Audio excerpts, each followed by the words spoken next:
வெளிப்படுத்தல் 2வது அதிகாரம் 8ஆம் வசனத்திலிருந்து 11ஆம் வசனம் வரைக்கும் வாசிக்கிறேன், கவனித்துக் கொள்ளுங்கள். வெளிப்படுத்தல் 2:8 11 வரைக்கும்.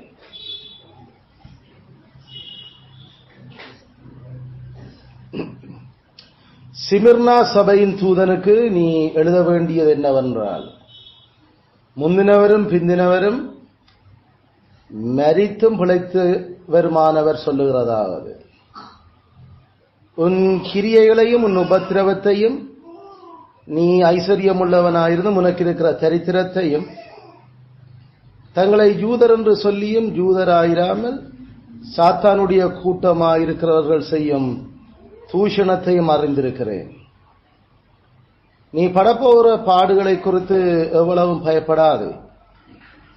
இதோ நீங்கள் சோதிக்கப்படும் பொருட்டாக பிசாசானவன் உங்களில் சிலரை காவலில் போடுவான். 10 நாள் உபத்திரவப்படுவீர்கள். ஆயிலும் நீ மரண பரியந்தம் உண்மையாயிரு, அப்பொழுது ஜீவ கிரீடத்தை உனக்கு தருவேன். ஆவியானவர் சபைகளுக்கு சொல்லுகிறதை காதுள்ளவன் கேட்க கடவன். ஜெயம் கொள்ளுகிறவன் 2ஆம் மரணத்தினாலே சேதப்படுவதில்லை என்றெழுது என்பதே கர்த்தருடைய வார்த்தை. கர்த்தர் இந்த வேத உரையை நமக்கு ஆசீர்வதித்து தருவாராக. ஆமேன், ஆமேன்.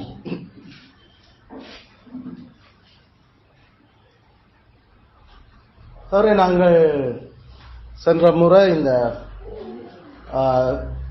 சிமிர்னா சபையை குறித்து நாங்கள் படிக்க ஆரம்பித்தோம். அந்த சபைக்கு தூதனுக்கு கிறிஸ்து எழுதின கடிதத்தை குறிப்பாக நாங்கள் பார்க்க தொடங்கினோம். அப்ப இந்த லெட்டரும் வழமை போல எங்களுக்கு 3 பகுதி என்று நாங்கள் சொன்னாங்க. அதுல 1வது பகுதி 8வது வசனம், அந்த லெட்டருடைய 2வது பகுதி 9ஆம் 10ஆம் வசனம், லெட்டருடைய 3வது பகுதி 11வது வசனம். அப்ப அந்த லெட்டரோட 3 பகுதிகளை நாங்கள் சென்ற முறை பார்த்தோம். அதே நேரம் நாங்கள் அந்த உபத்திரவம் என்கிற அந்த விடயத்தில் பொதுவான உபத்திரவம், விசேடமான அல்லது அந்த மகா உபத்திரவம் என்கிற 2ஐயும் நாங்கள் விளங்கியிருந்தோம். அந்த பொதுவான உபத்திரவம் நாங்கள் ஏற்கனவே தெரிஞ்சபடி திருச்சபை எந்த காலத்திலையும், அது எந்த நூற்றாண்டிலையும் சபை இந்த பூமியில இருக்கும் வரைக்கும் அவர்கள் படுகிற பாடுகள், கிறிஸ்துவ நிமித்தம் படுகிற துன்பங்கள், அதான் நாங்கள் உபத்திரவம் என்று நாங்கள் சொல்றோம். நாங்கள் ஆனா மகா உபத்திரவம் என்று நாங்கள் சொல்லுறது 1ஆம் நூற்றாண்டுல, அதன் குறிப்பாக சீசர் நீரோவுக்கு கீழே திருச்சபை சந்திச்ச அந்த உபத்திரவத்தை தான் நாங்கள் மகா உபத்திரவம் என்று சொல்லுறோம். என்ன அந்த மகா உபத்திரவத்தில தான் இப்ப அப்போஸ்தலன் யோவான் உட்பட இப்ப இந்த சிமிர்னா சபையும் அதுல மிகவும் பெரிய பிரச்சனைகளை போய்கொண்டிருக்கு. எபேசு சபையிலையும் அந்த விஷயங்கள் இருந்தாலும் அது சிமிர்னா சபை போல அல்லது வேற மற்ற சபைகள் மாதிரி அந்த மகா உபத்திரவம் மற்ற சபைகளை இன்னும் தாக்க இல்லை. அது சிமிர்னா சபையில தான் மகா உபத்திரவம் பெரும் பிரச்சனையாக தொடங்கினது. எபேசு, அடுத்தது சர்தை, பிலதெல்பியா, லவோதிக்கே, அதுகளில் இன்னும் மகா உபத்திரவம் தாக்க தொடங்கின. ஆனா மகா உபத்திரவத்துக்குள்ள அதுகளும் போச்சுது. அந்த 7 சபைகளும் மகா உபத்திரவம் முடிஞ்சா பிறகு அந்த சபைகளுடைய நிலப்பாடுல எங்களுக்கு தெரியும், பல சபைகள் அந்த இருந்த சிமிர்னாவை தவிர மற்ற சபைகள் ஒன்றும் இல்லை. மகா உபத்திரவத்தோட எல்லாம் ஆண்டசனா விளக்கு தண்டை இல்லாமலாக்குவன் எபேசு. அதே மாதிரி அந்த மகா உபத்திரம் முடிஞ்ச கொஞ்ச காலத்துல சபையே இல்லை. சபைய நீரோ அப்படியே வலிச்சு எடுத்துட்டான் தொடர்ச்சி. அதாவது சபைன்றது ஆட்கள் எல்லாம் மரிச்சு போச்சு. ஆனா சிமிர்னா இன்றைக்கு வரைக்கும் சிமிர்னா என்ற இடத்துல அது இன்னும் ஒரு பேரால துருக்கியில் அழைக்கிறது, அங்க இன்னும் சேர்ச் இருக்குது. ஆனா எபேசு, பிலதெல்பியா, லவோதிக்கேயா இடமும் இல்லை, சேர்ச்சுகளும் இல்லை. அப்ப கிறிஸ்து இந்த சிமிர்னாவோட அவற்ற கடிதத்துல மற்ற எந்த சேர்ச்சுகளையும் இல்லாத அவற்ற மன உருக்கமும் காருண்யமும் இந்த சேர்ச்சில் காட்டப்பட்டு கொண்டிருக்கு இந்த லெட்டர்ல. சிமிர்னா அந்த சர்ச் எப்ப தொடங்கினது என்ன மாதிரி வகையில் எங்களுக்கு தெரியும். இதெல்லாம் ஒரு புறஜாதி சபைகள். அப்ப பொதுவா புறஜாதி சபை என்ற உடனே அது அப்போஸ்தலன் பவுலனுடைய 1ஆம் 2ஆம் 3ஆம் மிஷனரி பயணத்துக்குலாம் அதுகள் வேற. அப்பதான் தொடங்கும். எபேசஸும் அப்படித்தான் தொடங்கினது. அது நாங்கள் போன முறை அதை படிச்சனாங்க. அப்போஸ்தலர் 19 இல்ல, அப்போஸ்தலர் 19வது அதிகாரம் எங்களுக்கு தெரியும்.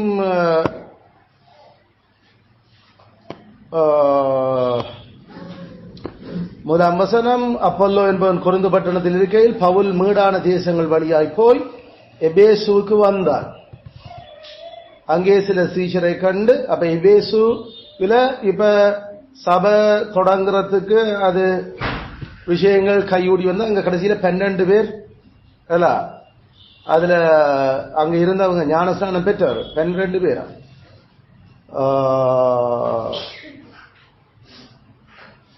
அவர்கள் எல்லாரும் ஏறக்குறைய 12 பேரா இருந்தார்கள். 7ஆம் வசனம். ஆனாலும் எபேசுல சுவிசேஷம் அறிவிக்கப்பட்டு சபை கட்டப்பட தொடங்கியே அதுக்குள்ள இருந்த சிலர் அவிசுவாசிகளானார்கள். அது அவிசுவாசிகளான என்று சொல்றது எங்களுக்கு தெரியும். அங்க ஜூதர்களும் அங்க எபேசுல இருக்கிறாங்க. அது நேரம் எபேசியரும் அங்க இருக்கிறாங்க, அதாவது புறஜாதிகள். அப்ப இதுக்குள்ள எபேசியர்ல இருந்தும் ஜூதர்ல இருந்தும் மக்கள் ரட்சிக்கப்பட்டு ஞானஸ்நானம் எடுத்து இப்ப சபை கட்டப்பட்டு கொண்டிருக்கிற சூழல்ல அங்க எபேசியரா இருந்து ரட்சிக்கப்பட்ட ஆட்களா இருக்கலாம், அல்லது ஜூதர்ல இருந்து ரட்சிக்கப்பட்ட ஆட்களா இருக்கலாம். இப்ப அவர்கள் அவிசுவாசிகளாகி சபைக்கு முன்பாகவே அல்லது சமுதாயத்திலேயே இந்த மார்க்கத்தை அவர்கள் நிந்திக்க, அதாவது தூஷிக்க, தூஷணமாக குற்றப்படுத்துறது, தூஷணம் சொல்லி பேசுற அளவுக்கு அவர்கள் தொடங்கிட்டினம். அதால அப்போஸ்தலன் பவுல் அவர்களை விட்டு விலகி சீஷரை அவர்களிலிருந்து பிரித்து கொண்டு திறனு என்னும் ஒருவனுடைய வித்தியாசாலையிலே அனுதினம் சம்பாஷித்துக் கொண்டு வந்தார்.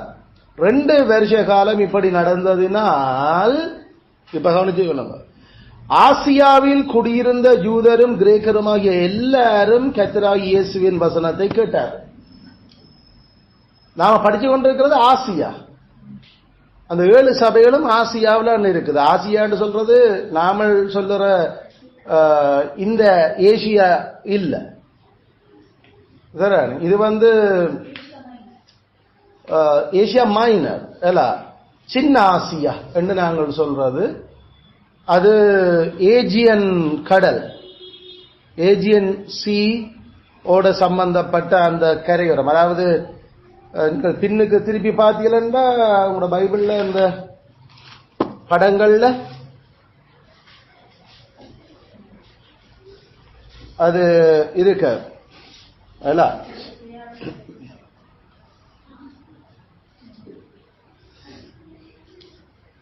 சோ பவுல் அப்போஸ்தலன் பிரயாணம் பண்ணின அந்த இடங்கள் என்று வரைக்குள்ள எங்களுக்கு ஆசியா என்று தனி ஒன்று போட்டிருக்க எல்லாம் நடுவுக்குள்ள. அந்த ஆசியாக்குள்ள எபேசு இருக்குது, அந்தியோக்கியா இஞ்சால பக்கம் இருக்குது அல்ல. சோ நீங்கள் பார்த்தீங்களா இப்ப எருசலேம் அங்க இருக்குது. எருசலேம் இஞ்சால நல்ல உங்களோட வலது கை பக்கம் மூலையில இருக்கும் அல்ல, கீழே. அது பலஸ்தீனியா. அப்ப எருசலேமில இருந்து அப்படியே நாம தீரு, அது அந்த கடல் பக்கம் தீரு, அப்படியே நேர மேல வந்ததான் அந்தியோக்கியா இருக்குது. இப்ப அதுல இருந்து திருப்பி டர்சு பட்டணம் சிசிலியா அங்கால மேல வருது. அப்படியே இங்கால பக்கம் அப்படியே வதைக்கலாம். அதுக்குள்ள பெரிய ஒரு கடல், அதை நாங்கள் அந்த ஏஜியன் என்று சொல்றோம் கடல். அப்ப அந்த பெரும் கடல் ஆலஞ்சால வரையக்கில் தான் எங்களுக்கு தெரியுது அங்க அந்த ஆசியா வருது. ஆசியா அப்ப இஞ்சால பவுலப்போசன் மூன்றாம் பிரயாணங்கள் தெசலோனிக்கே இஞ்சால பக்கம் மூல இடது கை மூலையில மேலே இருக்குது. கொரிந்து இடது கை பக்கம் கீழே வருது. அகாயா, கொரிந்து, கெங்கிரேயா, பிலிப்பியா, தெசலோனிக்கியா, பெரோயா மேல. அப்ப எருசலேம்ல இருந்து எவ்வளவு மைல் தூரத்துல இதுகள் எல்லாம் இருக்கு.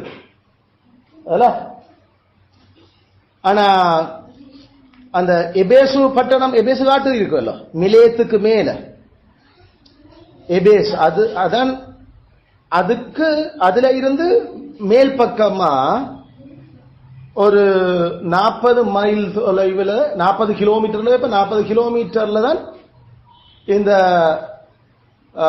சிமிர்னா இருக்கு. அதுல போட்டிருக்கோ சில பேர்த்ததுல 7 சபைகளும் அதுல இருக்குதோ, சில பேர்த்ததுல இருக்கு மேல 7 சபையும் அப்படியே இருக்கிற மாதிரி தெரியுதா? அதாவது எபேசு தொடக்கம் அந்த எபேசு கண்டுபிடிச்சிருக்கீங்களா? எபேசுல இருந்து நேர மேல சிமிர்னா இருக்கு. பிறகு அடுத்தது அப்படியே இஞ்சால பக்கம் விளக்கை பக்கம் கொஞ்சம் திரும்பினீங்களா பெர்கமு, பிறகு கீழே தியத்தீரா, பிறகு சர்தை, பிறகு பிலதெல்பியா, லவோதிகேயா. அப்படி ஒரு வட்டமா அப்படியே போகும். எபேசுல இருந்து தொடங்கினா ஒரு வட்டம் அடிக்குது அப்படியே சபை. சரிதானே? அதாவது மேற்கு பக்கம் இருந்து தொடங்கி எபேசு மேற்குல இருந்தா அப்படியே வடக்குக்கு சிமிர்னா போய் பிறகு அப்படியே இஞ்சால கிழக்கு பக்கமா திரும்புது பெர்கமும், பிறகு அதுல இருந்து பிறகு தெற்கு பக்கமா ஒண்ணு கீழே கீழே கீழே வந்து வரும். அப்ப இட்ஸ் a சர்க்கிள். அது ஒரு வட்டமாத்தான் அந்த சபைகளுடைய மேப் இருக்குது. என்னுடைய பைபிள் அது இல்ல, என்னுடைய எபேசு மட்டும் போட்டு இருக்குது. மற்ற சபைகள் ஒன்றையும் காணையில. ஆனா பழைய பைபிள் வச்சிருக்கிறியாக்கள்ல சிலதில் இருக்கு. உங்கள இருக்கு பாப்போம். இவன்ல இருக்குன்னு சொல்லு. உங்களோட இருக்காது சொல்ல. நோ நோ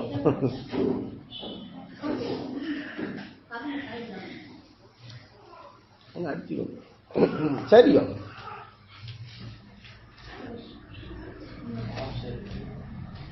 சோ எபேசு, சிமிர்னா, பெர்கமு, அப்படியே இஞ்சால தியத்தீரா, பிலதெல்பியா, தியத்தீரா, சர்தை, பிலதெல்பியா, லவோதிகேயா.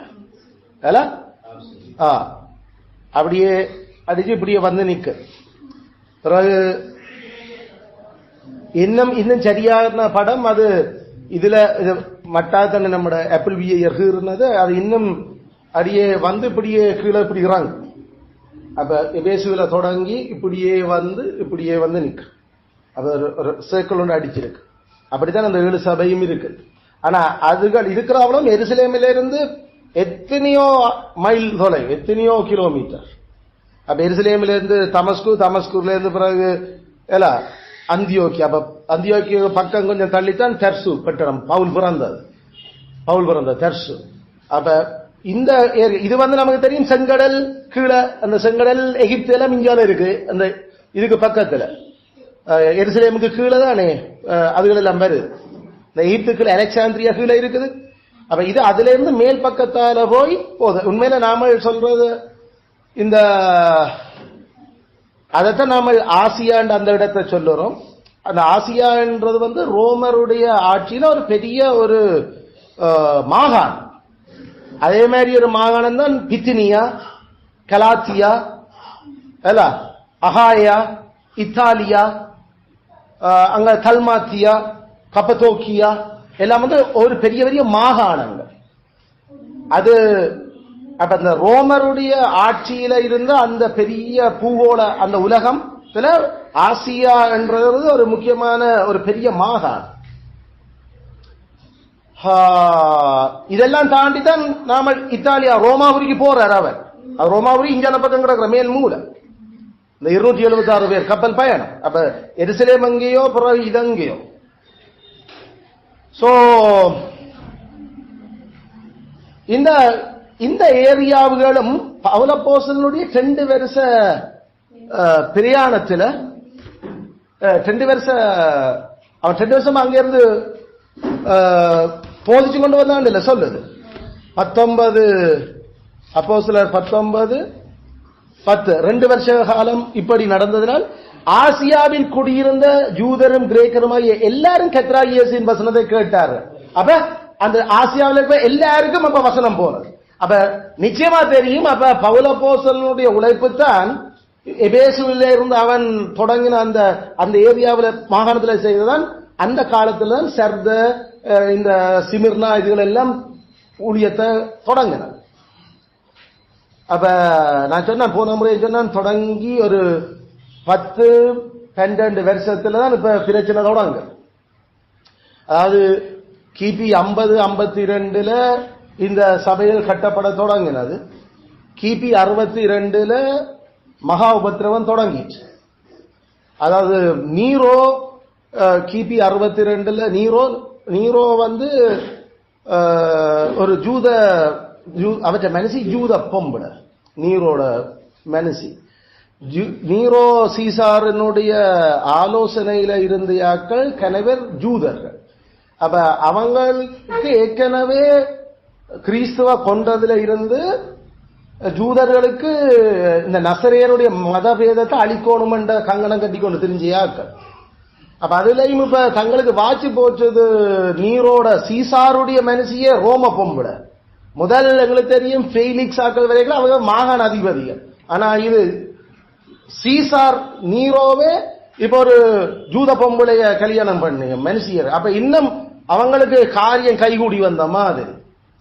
அப்ப அவனுடைய அந்த அரசன்ற கீழே தான் மகா உபத்திரவம் என்ற அந்த விஷயம் தொடங்கினது.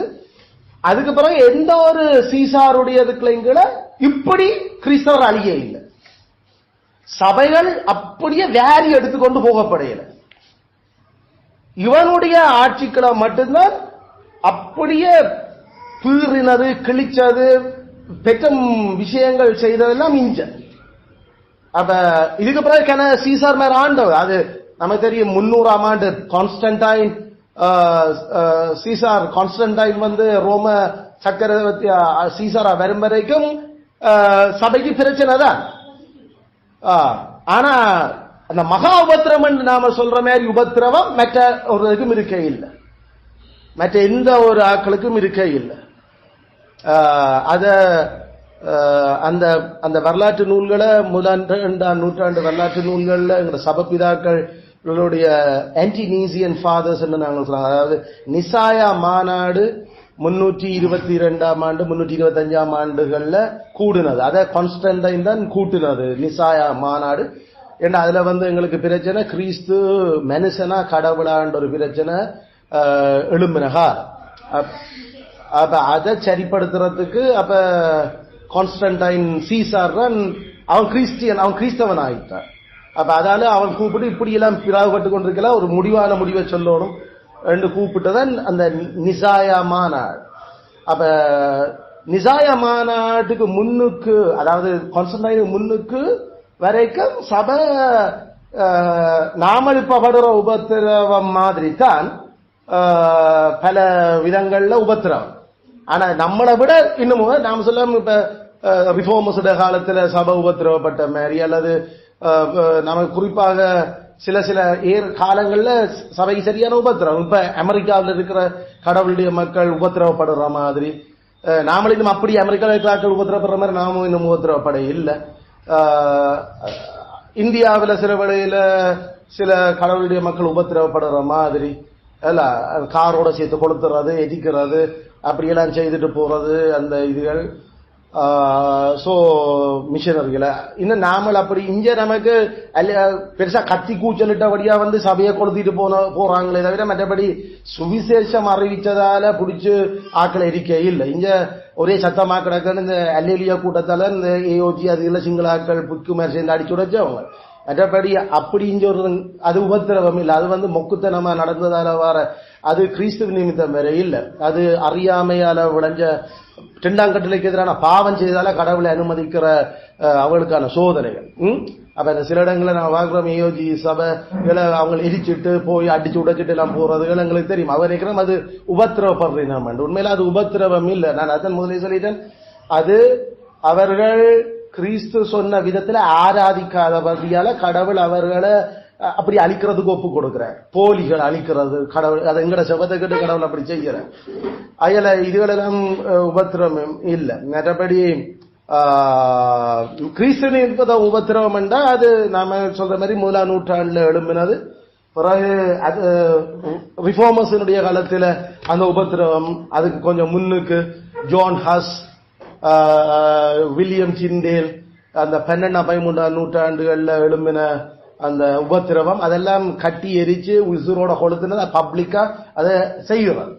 அப்ப அது வேதத்துக்காக, வேதம் சொல்ற ஆராதனைக்காக, வேதம் சொல்லுறதுக்காக நின்றதால செய்தது.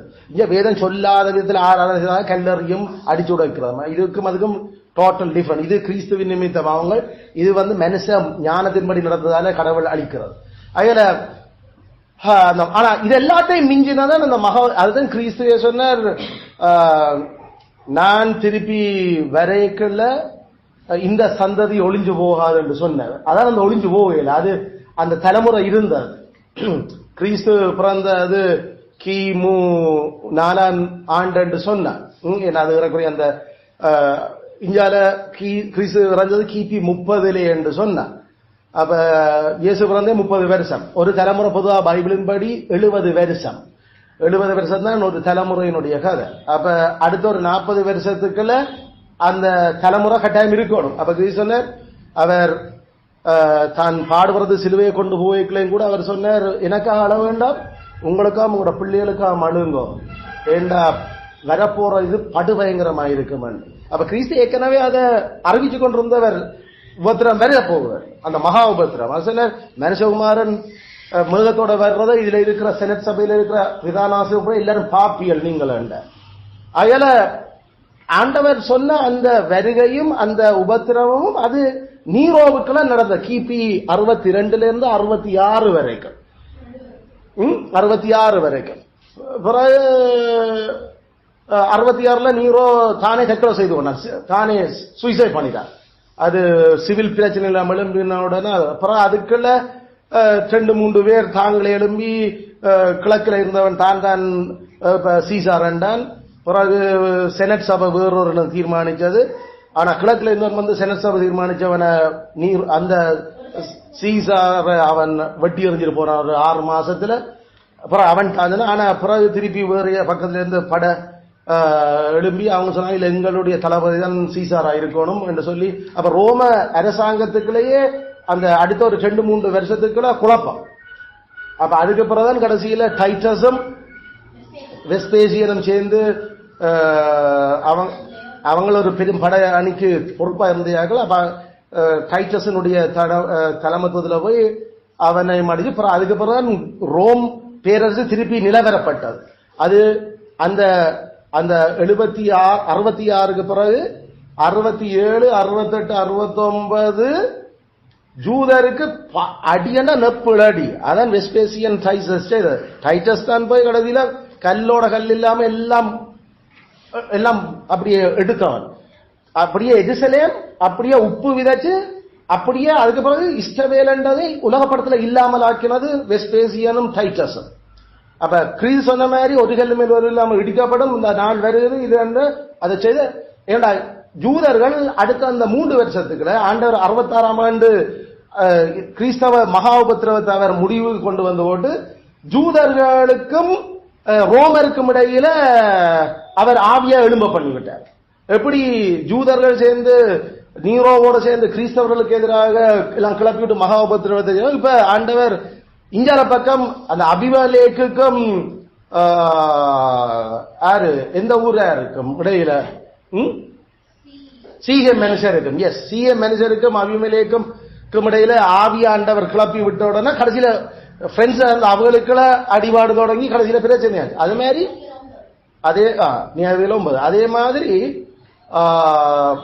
நீரோ செத்த கையோட ரோம அரசாங்கத்து ரோமருக்குள்ளையும் குழப்பம் வந்து கடைசியில ஜூதர்கள் அதை சந்தர்ப்பமாக பயன்படுத்தி அவர்கள் ரோமருக்கு எதிராக ஆயுத புரட்சியை தொடங்கிச்சினார்.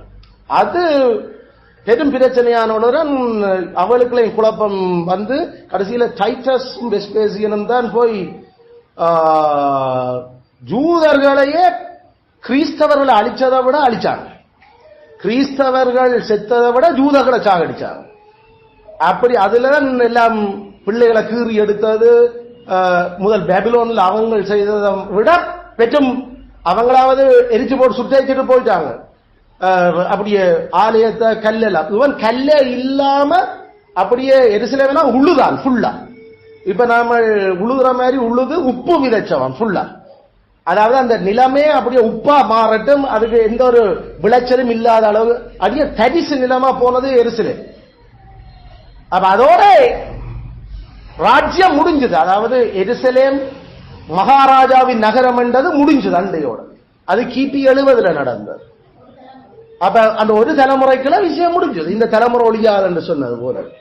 அப்ப இதெல்லாம் நமக்கு 1ஆம் நூற்றாண்டில் இருந்த சர்ச் ஃபாதர்ஸ், 2ஆம் நூற்றாண்டில் இருந்த சர்ச் ஃபாதர்ஸ், இக்னேஷியஸ், பிறகு இரேனியஸ், பிறகு நமக்கு ஜஸ்டின் மார்டர் 100ஆம் ஆண்டு, இப்படி அவர்களுடைய புத்தகங்கள் எழுத்தாக்கங்கள் இதுலாம் அப்படியே ரெக்கார்ட் ஆகி இருக்குது.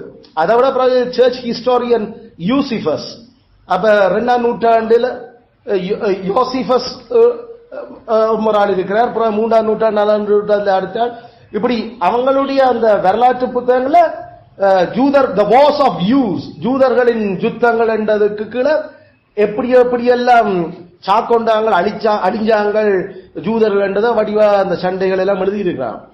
ஆனா அதுல எல்லாம் அழிஞ்சதை விட இந்த ஜூதர்களும் ரோமரும் சேர்ந்து கிறிஸ்தவத்தை அழிக்க வழிகிட்டதன் அது மகா உபத்திரவம். மகா உபத்திரவம் அப்படி ஒரு உபத்திரவம் வரலாற்றிலே அதுக்கப்புறம் சபை பார்க்கல. அதான் இந்த பாயிண்ட். அதனால மகா உபத்திரவ காலம் அது முடிஞ்சது. மகா உபத்திரவம் அது அந்த சொல்ல போனா ஒரு 6 வருஷமா நடந்த பிரச்சனை. என்ன செய்யறது என்ன என்ற தெரிஞ்ச காலம் அது. அது கண்ணாகப்பட்டா சரி ஆழ்ச்சாகும்.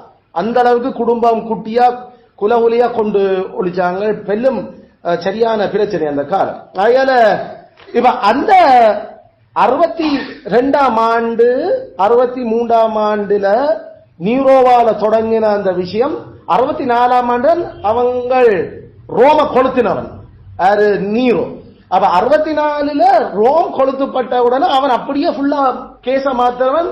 கிறிஸ்தவங்கள்லாம் இவங்கெல்லாம் என்ன செய்யறாங்க, தங்களை நாங்கள் அரசாங்கம் அவங்களுக்கு எதிராக எழும்புறோடியாண்டு மாத்தோம்னா 64, 65, 66 எல்லாம் அது இனிமேல் இல்லையே என்ற உபத்திரவம் எல்லாம். அதான் சொன்ன லைட்டுக்கு கிறிஸ்தவரை தான் உடம்ப கட்டி கட்டி எரிச்சு கொண்டிருந்தாங்க. போஸ்டுகள்ல எல்லாம் எல்லா கிறிஸ்தவரா அப்ப இன்னைக்கு இவர் இத்தனை 100 பேர் இந்த வெளிச்சம் கொடுப்பினா கட்டி எரிக்கிறார்.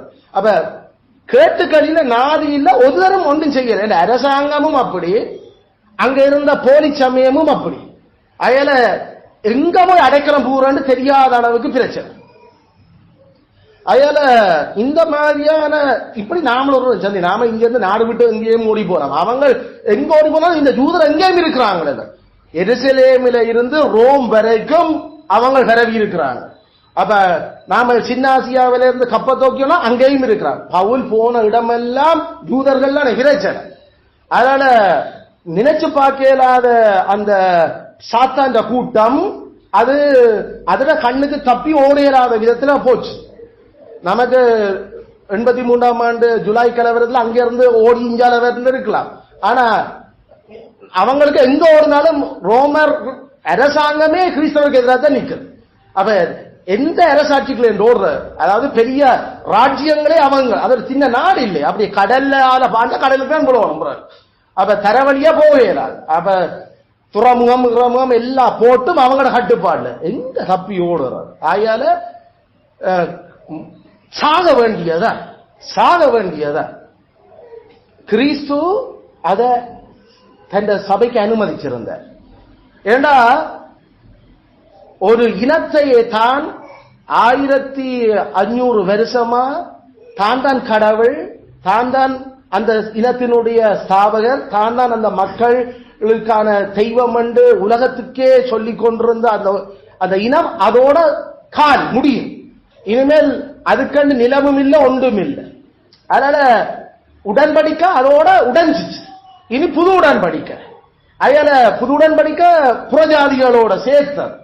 அதுல இனிமேல் இந்த ஜூதர், இந்த எபிரேயர், இஸ்ரவேலர் என்ற கதையை கடவுளுக்கே மறந்து போயிடும். இனிமேல் அப்படி ஒன்று இல்லை. அதனால அது நிறைவாகிறதுக்காக, அந்த அவங்களோட பாவம் நிறைவாகிறதுக்காக கடவுள் அப்படி அவங்களை செய்யறதுக்கு அனுமதிச்சுதான் அப்படியே கடைசியில நாம சொல்ற மாதிரி மிருகங்களோ இதுகளோ அதுகளோ என்னன்னு இல்லாத விதத்துல ஜூதர் நாம சொல்ற மாதிரி அது ஹிட்லர் செய்ததை விட ரோமர் செய்தது சரியான கூட. ஹிட்லர் தான் இப்ப 1900 செய்தது. ஆனா ரோம அரசாங்கம் ஜூதருக்கு செய்தது நினைச்சு பார்க்க. ஏன்னா கிறிஸ்து அவ்வளவு வெறி கோபத்தில் இருந்தவர் ஜூதர்களை. அதான் சொல்ற அவர் இந்த இடத்துல சாத்தாண்ட கூட்டம். ஆமாங்கள், ஜூதர். கிறிஸ்துவ கடைசியில பேரை மாத்தினார். அது சாத்தாண்ட கூட்டம், அது தஞ்ச மக்கள் இல்லை. இனிமேல் அதுல சரியான எத்திச்சலும் வெறுப்பும். இப்ப புதுசா இப்ப மொடர்னா இருக்கிற ஜூதரன், நவீன ஜூதரன் சொல்றவனும் ஜூதன் இல்ல பேசிக்கா. ஏண்டா கிறிஸ்து ஜூதர்களே இல்லாமல் கொண்டது. இது எங்கேயோ கிடந்து தப்பி தவறி வேற ஒரு பக்கத்துல மேபி அவர்கள் ஏதோ கலந்து கட்டி எல்லாம் வந்து சேர்ந்து யாக்கல இருக்கலாம். ஆனா உடன்படிக்கை எப்போ முடிஞ்சோ அதோட ஜூதர்கள் பேய் கூட்டம் ஆண்டவர் பேர் பயன்படார் ஜூதர்கள். அதனால நாங்கள் இப்பொழுதும் இஸ்ரவேலுக்காக ஜெபிப்போம், கை நீட்டி எருசலேமை ஆசீர்வதிப்போம். எருசலேம் நாங்கள் மகாராஜாவின் நகரம், இப்பொழுது இஸ்ரவேலுக்காக ஜெபித்தால் எங்களுக்கு கடவுளாக இந்த மொக்கு கூட்டம் கொஞ்சம் சொல்லிக்கொண்டு நாங்களும் அப்படிதான் ஜெபிச்சோம். நாங்கள் இல்ல இஸ்ரவேலுக்காக ஜெபிப்போம். இஸ்ரவேல கடவுளே எப்பயோ வேரோட வெறுத்து எறிஞ்சாச்சு. இப்ப இருக்கிறது இஸ்ரவேலன் இல்ல. பவுல் அப்ப சொன்னான், இப்ப அவன் காலத்துல இருக்கிறவனும் இஸ்ரவேலன் இல்லையா. ஆனா இப்ப நம்மள மாதிரி புறஜாதி மக்கள் இன்னும் ஏதோ இஸ்ரவேலன் நினைச்சு கொண்டு சபிச்சு கொண்டு இருக்குது. அதுகளுக்கு அதுல வேதத்துக்கு நேர் ஆப்போசிட்டா போய் கொண்டிருக்குது இப்பத்திய ஆட்களுடைய. அல்லது அமெரிக்கா இஸ்ரேலை காக்கிறதுக்கு கொடுக்கிற முட்டு அதெல்லாம் வெறும் பைத்தியக்கார மாம்சத்தினுடைய செயல். பேய் அப்படி அமெரிக்காவையும் பயன்படுது. ஏன்னா அமெரிக்காவை பியூரிட்டன்ஸ் அவங்களோட இஸ்ரவேல் அப்படி ஒன்று ஜோசிச்சு அப்படி செய்யவே இல்லை. அவங்க நாங்களாம் இப்ப இஸ்ரவேல ஆகிய எங்களுடைய முற்பிதாக்களோட இந்த இஸ்ரவேலுக்கு ஒரு தனி கரிசனை தனி இஸ்ரவேல கதை முடிஞ்சு போச்சு. இனிமேல் அப்படி ஒன்று இல்லை. ஆனா இந்த 1900 எழும்பின பெண்டிகாஸ்டலிசம் அது ஒரு பேய்த்தனமான ஒரு சமயம். அந்த மார்க்கத்துக்குள்ள எழும்பின கொஞ்சம் விசக்கூட்டம் தான் இல்ல இஸ்ரவேல் என்று ஒன்று இருக்குது, கடவுள் இஸ்ரவேலை மறக்கவில்லை, இஸ்ரவேல் என்று சத்தியத்துக்கு எதிரான இன்னும் இஸ்ரவேல் புறஜாதி என்ற வேறுபாட நிலைநிறுத்துற அந்த டிஸ்பென்சேஷனலிச போதனைகளால கடைசியில அமெரிக்காவும் சேர்ந்து நாசமாகும். அதனால நாங்கள் இதை மறக்க கூடாது. இந்த சிமிர்னா அத ஸ்தாபிக்கல அநேகமாக அது பவுலப்போஸ்தலனுடைய அந்த எபேசுல இருந்து செய்த 2 வருஷ ஊழியத்தால் சிமிர்னாவும் பிறகு அதை சுத்தி இருக்கிற நாடுகள்லையும் அந்த இடங்கள்லையும் சபை உருவாக்கப்பட்டிருக்கு. இப்ப இந்த சிமிர்னா வந்து ஒரு முக்கியமான சிமிர்னாட வரலாறு நாம கொஞ்சம் தட்டி பார்த்தா அது ஹிஸ்டாரிக்கலா எபேசுவை விட மிகவும் பெரும் பட்டணம். அது எபேசுவை விட வரலாற்றுல அது சரியான மேம்பட்ட ஒரு பட்டணமா இருந்தது. இப்ப நம்மட தமிழ் நாடு தமிழ் அரச பற்றி நாம கொஞ்சம் ஆராய வழிகிட்ட நாம கிமு எல்லாம் போய் பார்க்கல எங்களுக்கு தெரியுது. சோழ சேர அந்த ஆட்சியாளர்கள் இந்த பட்டணம் எங்க இருந்து எவ்வளவு ஆட்சி செய்தவங்க என்று எழுதி இருக்கிற மாதிரி இந்த சிமிர்னாவை பற்றி வரலாறுல அது சரியான பெருமையா மேம்பாடத்தான் கதப்படுது. ஏன் ரோம சீசாரனுடைய ஃபர்ஸ்ட் சிட்டி என்று தான் அதுக்கு பேர் கொடுப்பாங்க. அதாவது ரோமுக்கு அடுத்ததா ரோமுக்கு வெளியில இருக்கிற இடங்கள்ல முதலாவது நகரம் என்றா அது சிமிர்னா. அப்ப ரோமுடைய சீசார்கள் என்றா ஏனென்றா சீசாரே கடவுளா செய்து வழிபட்ட முதல் இடம் அது சிமிர்னா. அப்ப சிமிர்னா ராஜ பக்தி கூடுன இருக்கிற ஆட்சி இடங்களுக்கு அவங்க சீசாரண்டா கடவுளுக்கு ஒப்பாக அவங்க தூக்கி வச்சு கொண்டாடின பட்டணம் அது. அதனால சீசர் மேல அந்த சிமிர்னாவுக்கு சரியான முதன்மையான இடம் மற்ற எந்த பட்டணத்தையும் விட. அப்ப அப்படிப்பட்ட ஒரு இடத்துலதான் இப்ப சபையும் அங்க கட்டப்பட்டு கொண்டு இருக்குது சிமிர்னாவில சர்ச். அப்ப யோசிப்பாங்க அங்க யாருக்கு மேல இருந்த விசுவாசம் இப்ப கிறிஸ்து என்ற அரசனுக்கு மேல மாறினா எப்படி அந்த ரோமன் கத்தோலிக்கத்துல சரியான வைராக்கியமா இருந்து அல்லது ஹிந்துவில சரியான வைராக்கியமா இருக்கிறாக்கள் கிறிஸ்துவ மாறினா அதே வைராக்கியத்தை விட அதிகமான வைராக்கியம் இங்க இருக்குது. அப்ப அங்கேயும் வைராக்கியம் இல்லை, ஏதோ அங்கேயும் ஏதோ அரவேக்காடா இருந்ததுகள் கிறிஸ்தவத்துக்கு மாறினாலும் இங்கேயும் அரவேக்காடு தான். அது எங்களுக்கு நமக்கு அனுபவம் பார்த்தாக்கல. ஆனா இங்க உறுதியா மாத்தேலாத விதத்துல ஸ்ட்ராங்கா இருக்கிறாங்களோ கத்தர் மாத்தினா அவங்க இங்க அவங்களோட சாக்கொண்டாலும் மாற மாட்டாங்க.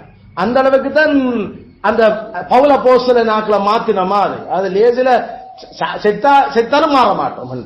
அப்ப அப்படிப்பட்ட ஒரு விசுவாசிகள் சிமிர்னா ஏண்டா அவங்க ரட்சிக்கப்படுறது முன்னுக்கு சீசார் என்றா அவனுக்காக எதுவும் செய்வாங்க, எதுவும் செய்யக்கூடியார்கள்.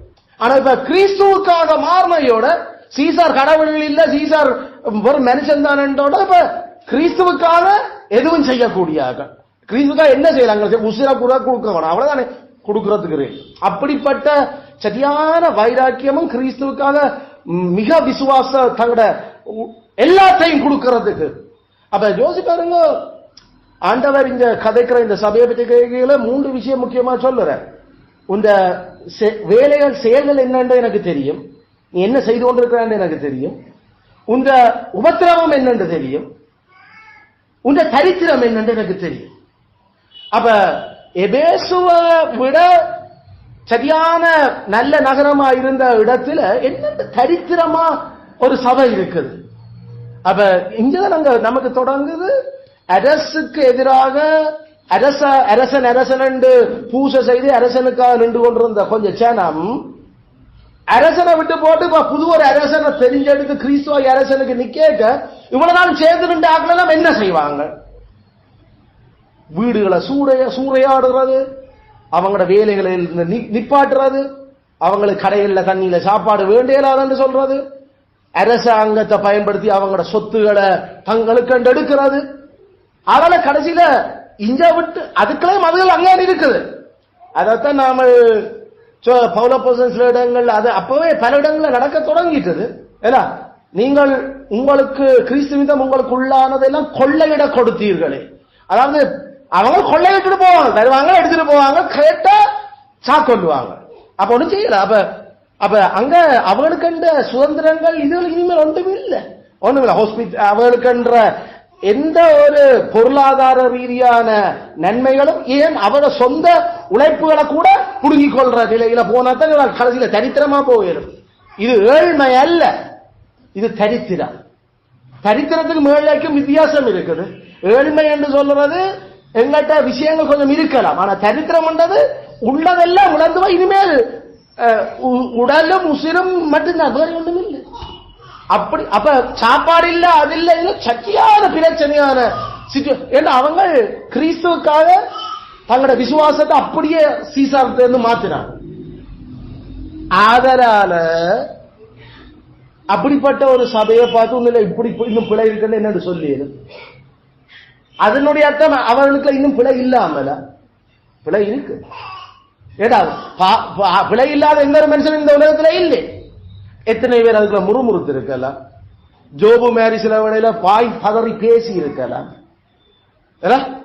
அதனால கிறிஸ்து கடிஞ்சு கொள்ளாத சபை என்று நாம சில பேர் முந்தி தொடக்கம் கேட்டு இருக்கிறோம். இந்த சபையை கிறிஸ்து ஏன் கடிஞ்சு கொள்ளலை என்ற மட்டும் யோசிக்கிறோம். அதனுடைய அர்த்தம் அங்க கடிஞ்சு கொள்ள ஒன்றும் இல்லை என்ற அர்த்தம் அல்ல.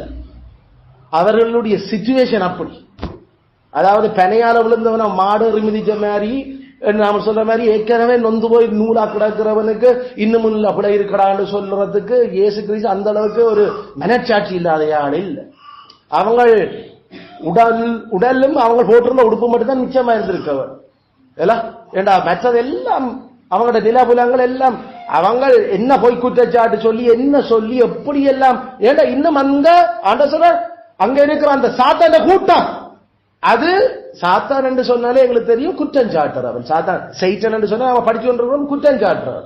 அப்ப the synagogue of Satan அதாவது சாத்தானுடைய ஜபாலயம் என்றால் ஆண்டவர் அதை சொல்லுற.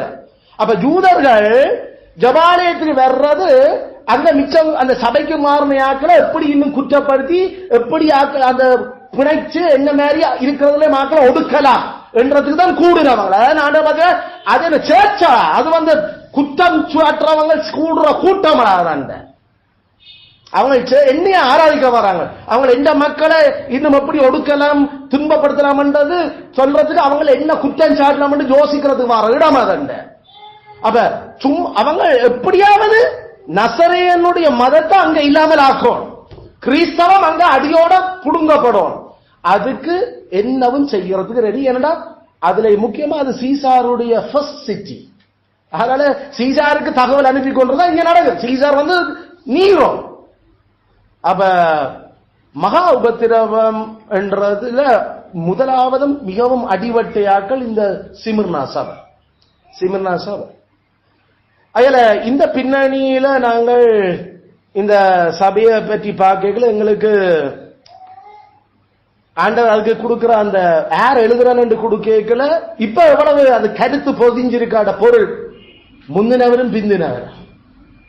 அதாவது இந்த உலகத்தை தொடங்குறது முன்னுக்கும் இருந்த நான் இந்த உலகம் முடிஞ்ச பிறகு நான் இருக்க போறையார். அப்ப கிறிஸ்து தான் தான் கடவுள் என்றத இப்ப சபையின் தூதனுக்கும் சபைக்கும் எழுத என்று சொல்லுற. நான் தான் தெய்வம், சீசார் இல்ல தெய்வம். நான் தான் இந்த வரலாறுக்கு முன்னுக்கு நான் தான் இதில் முடிஞ்ச அப்புறம் நான் தான் இருக்க போறேன் என்ற கிறிஸ்து தான் கடவுள் என்றதை அங்க எழுதி சொல்ற. இரண்டாவது மரித்து ஆனா பிழைச்சிருக்கிறவர். நீங்கள் படுற உபத்திரவத்தை விட படுபயங்கரமான உபத்திரவம் பட்டையாள். நீங்கள் இன்னும் கரைய சாகல, ஆனா நான் செத்த நான் ஆனா இப்ப உசுரோடையும் இருக்கிறேன். அதனால நீங்கள் சாக போற ஒரு சூழல் வரைக்கும் பயப்பட்டுடாதீங்க. ஐயோ இதோட கதை முடிஞ்சு நான் எப்படி உசிரோட இருக்கணும் அதே மாதிரி நீங்களும் உசிரோட இருப்பீங்க. அதனால எனக்காக சாகிறதுக்கும் பயப்பட தேவையில்லை. ஏன்னா இதோட வாழ்க்கை முடிய இல்லை. நான் வாழ்ந்து கொண்டிருக்கிறேன், அது வேற நீங்களும் வாழுவீங்க. அந்த லெக்சர்ல கொடுக்கிற அந்த அந்த முதல் யார் எழுதுறன்றதுல அவங்களுக்கு ஒரு எத்தனையோ ஓட்ல கரண்ட் பாஸ் பண்ணின மாதிரி வரலாற்று எழுதி கொண்டிருக்கிறவர் எழுதினவர் யாரு? வரலாறுக்கு முன்னுக்கு வளர்ப்பது கடவுள், அவர் தான் இயேசுநாதர். செத்த மொழிதோர் வாழ்ந்து கொண்டிருக்கிறவர் யாரு? அதுவும் இயேசுநாதர். அதாவது அது அவருடைய பணி, அவற்றை ஆசாரிய பணி, தீர்க்கதரிசன பணி, அரச பணி. அந்த கிறிஸ்துவாதான் அவர் செத்தவர்.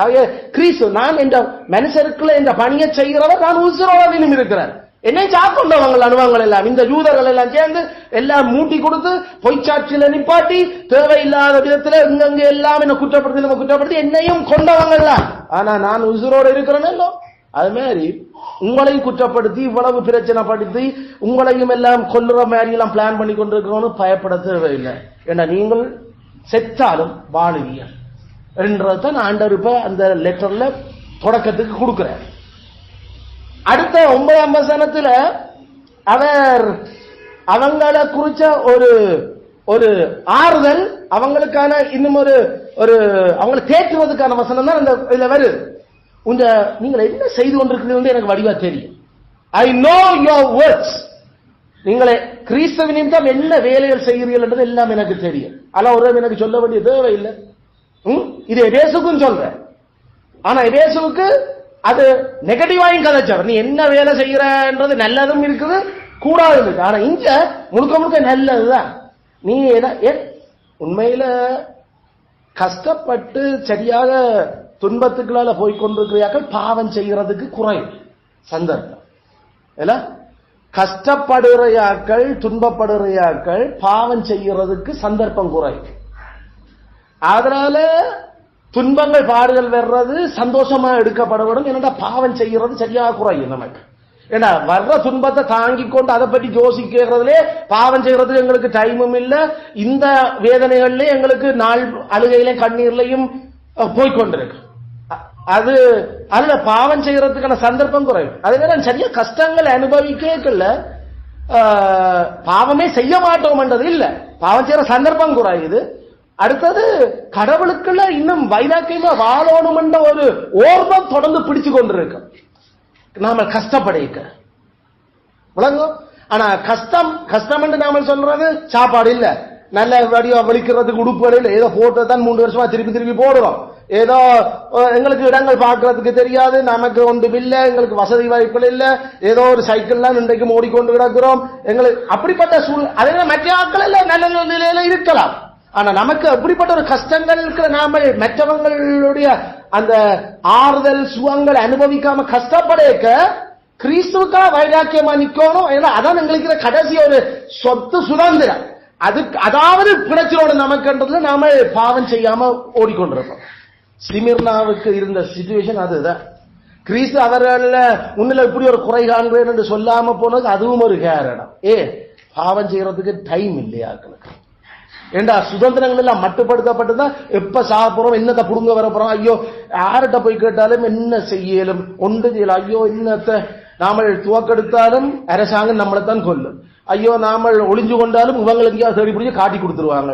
என்னப்பா செய்யறோம் கிறிஸ்து என்ன நாமல் இதுன்றது ரெண்டு அதுகளை பற்றி இயேசுவேன்னு உபவாசமும் ஜெபத்திலையுமே டைம் போறபடியால அவள் பாவம் செய்யறதுக்கு வேற விஷயங்களுக்கு டைம் இல்லை. இருக்கிற சத்தியத்தை பிடிச்சி வச்சுக்கொண்டு ஓடுங்க.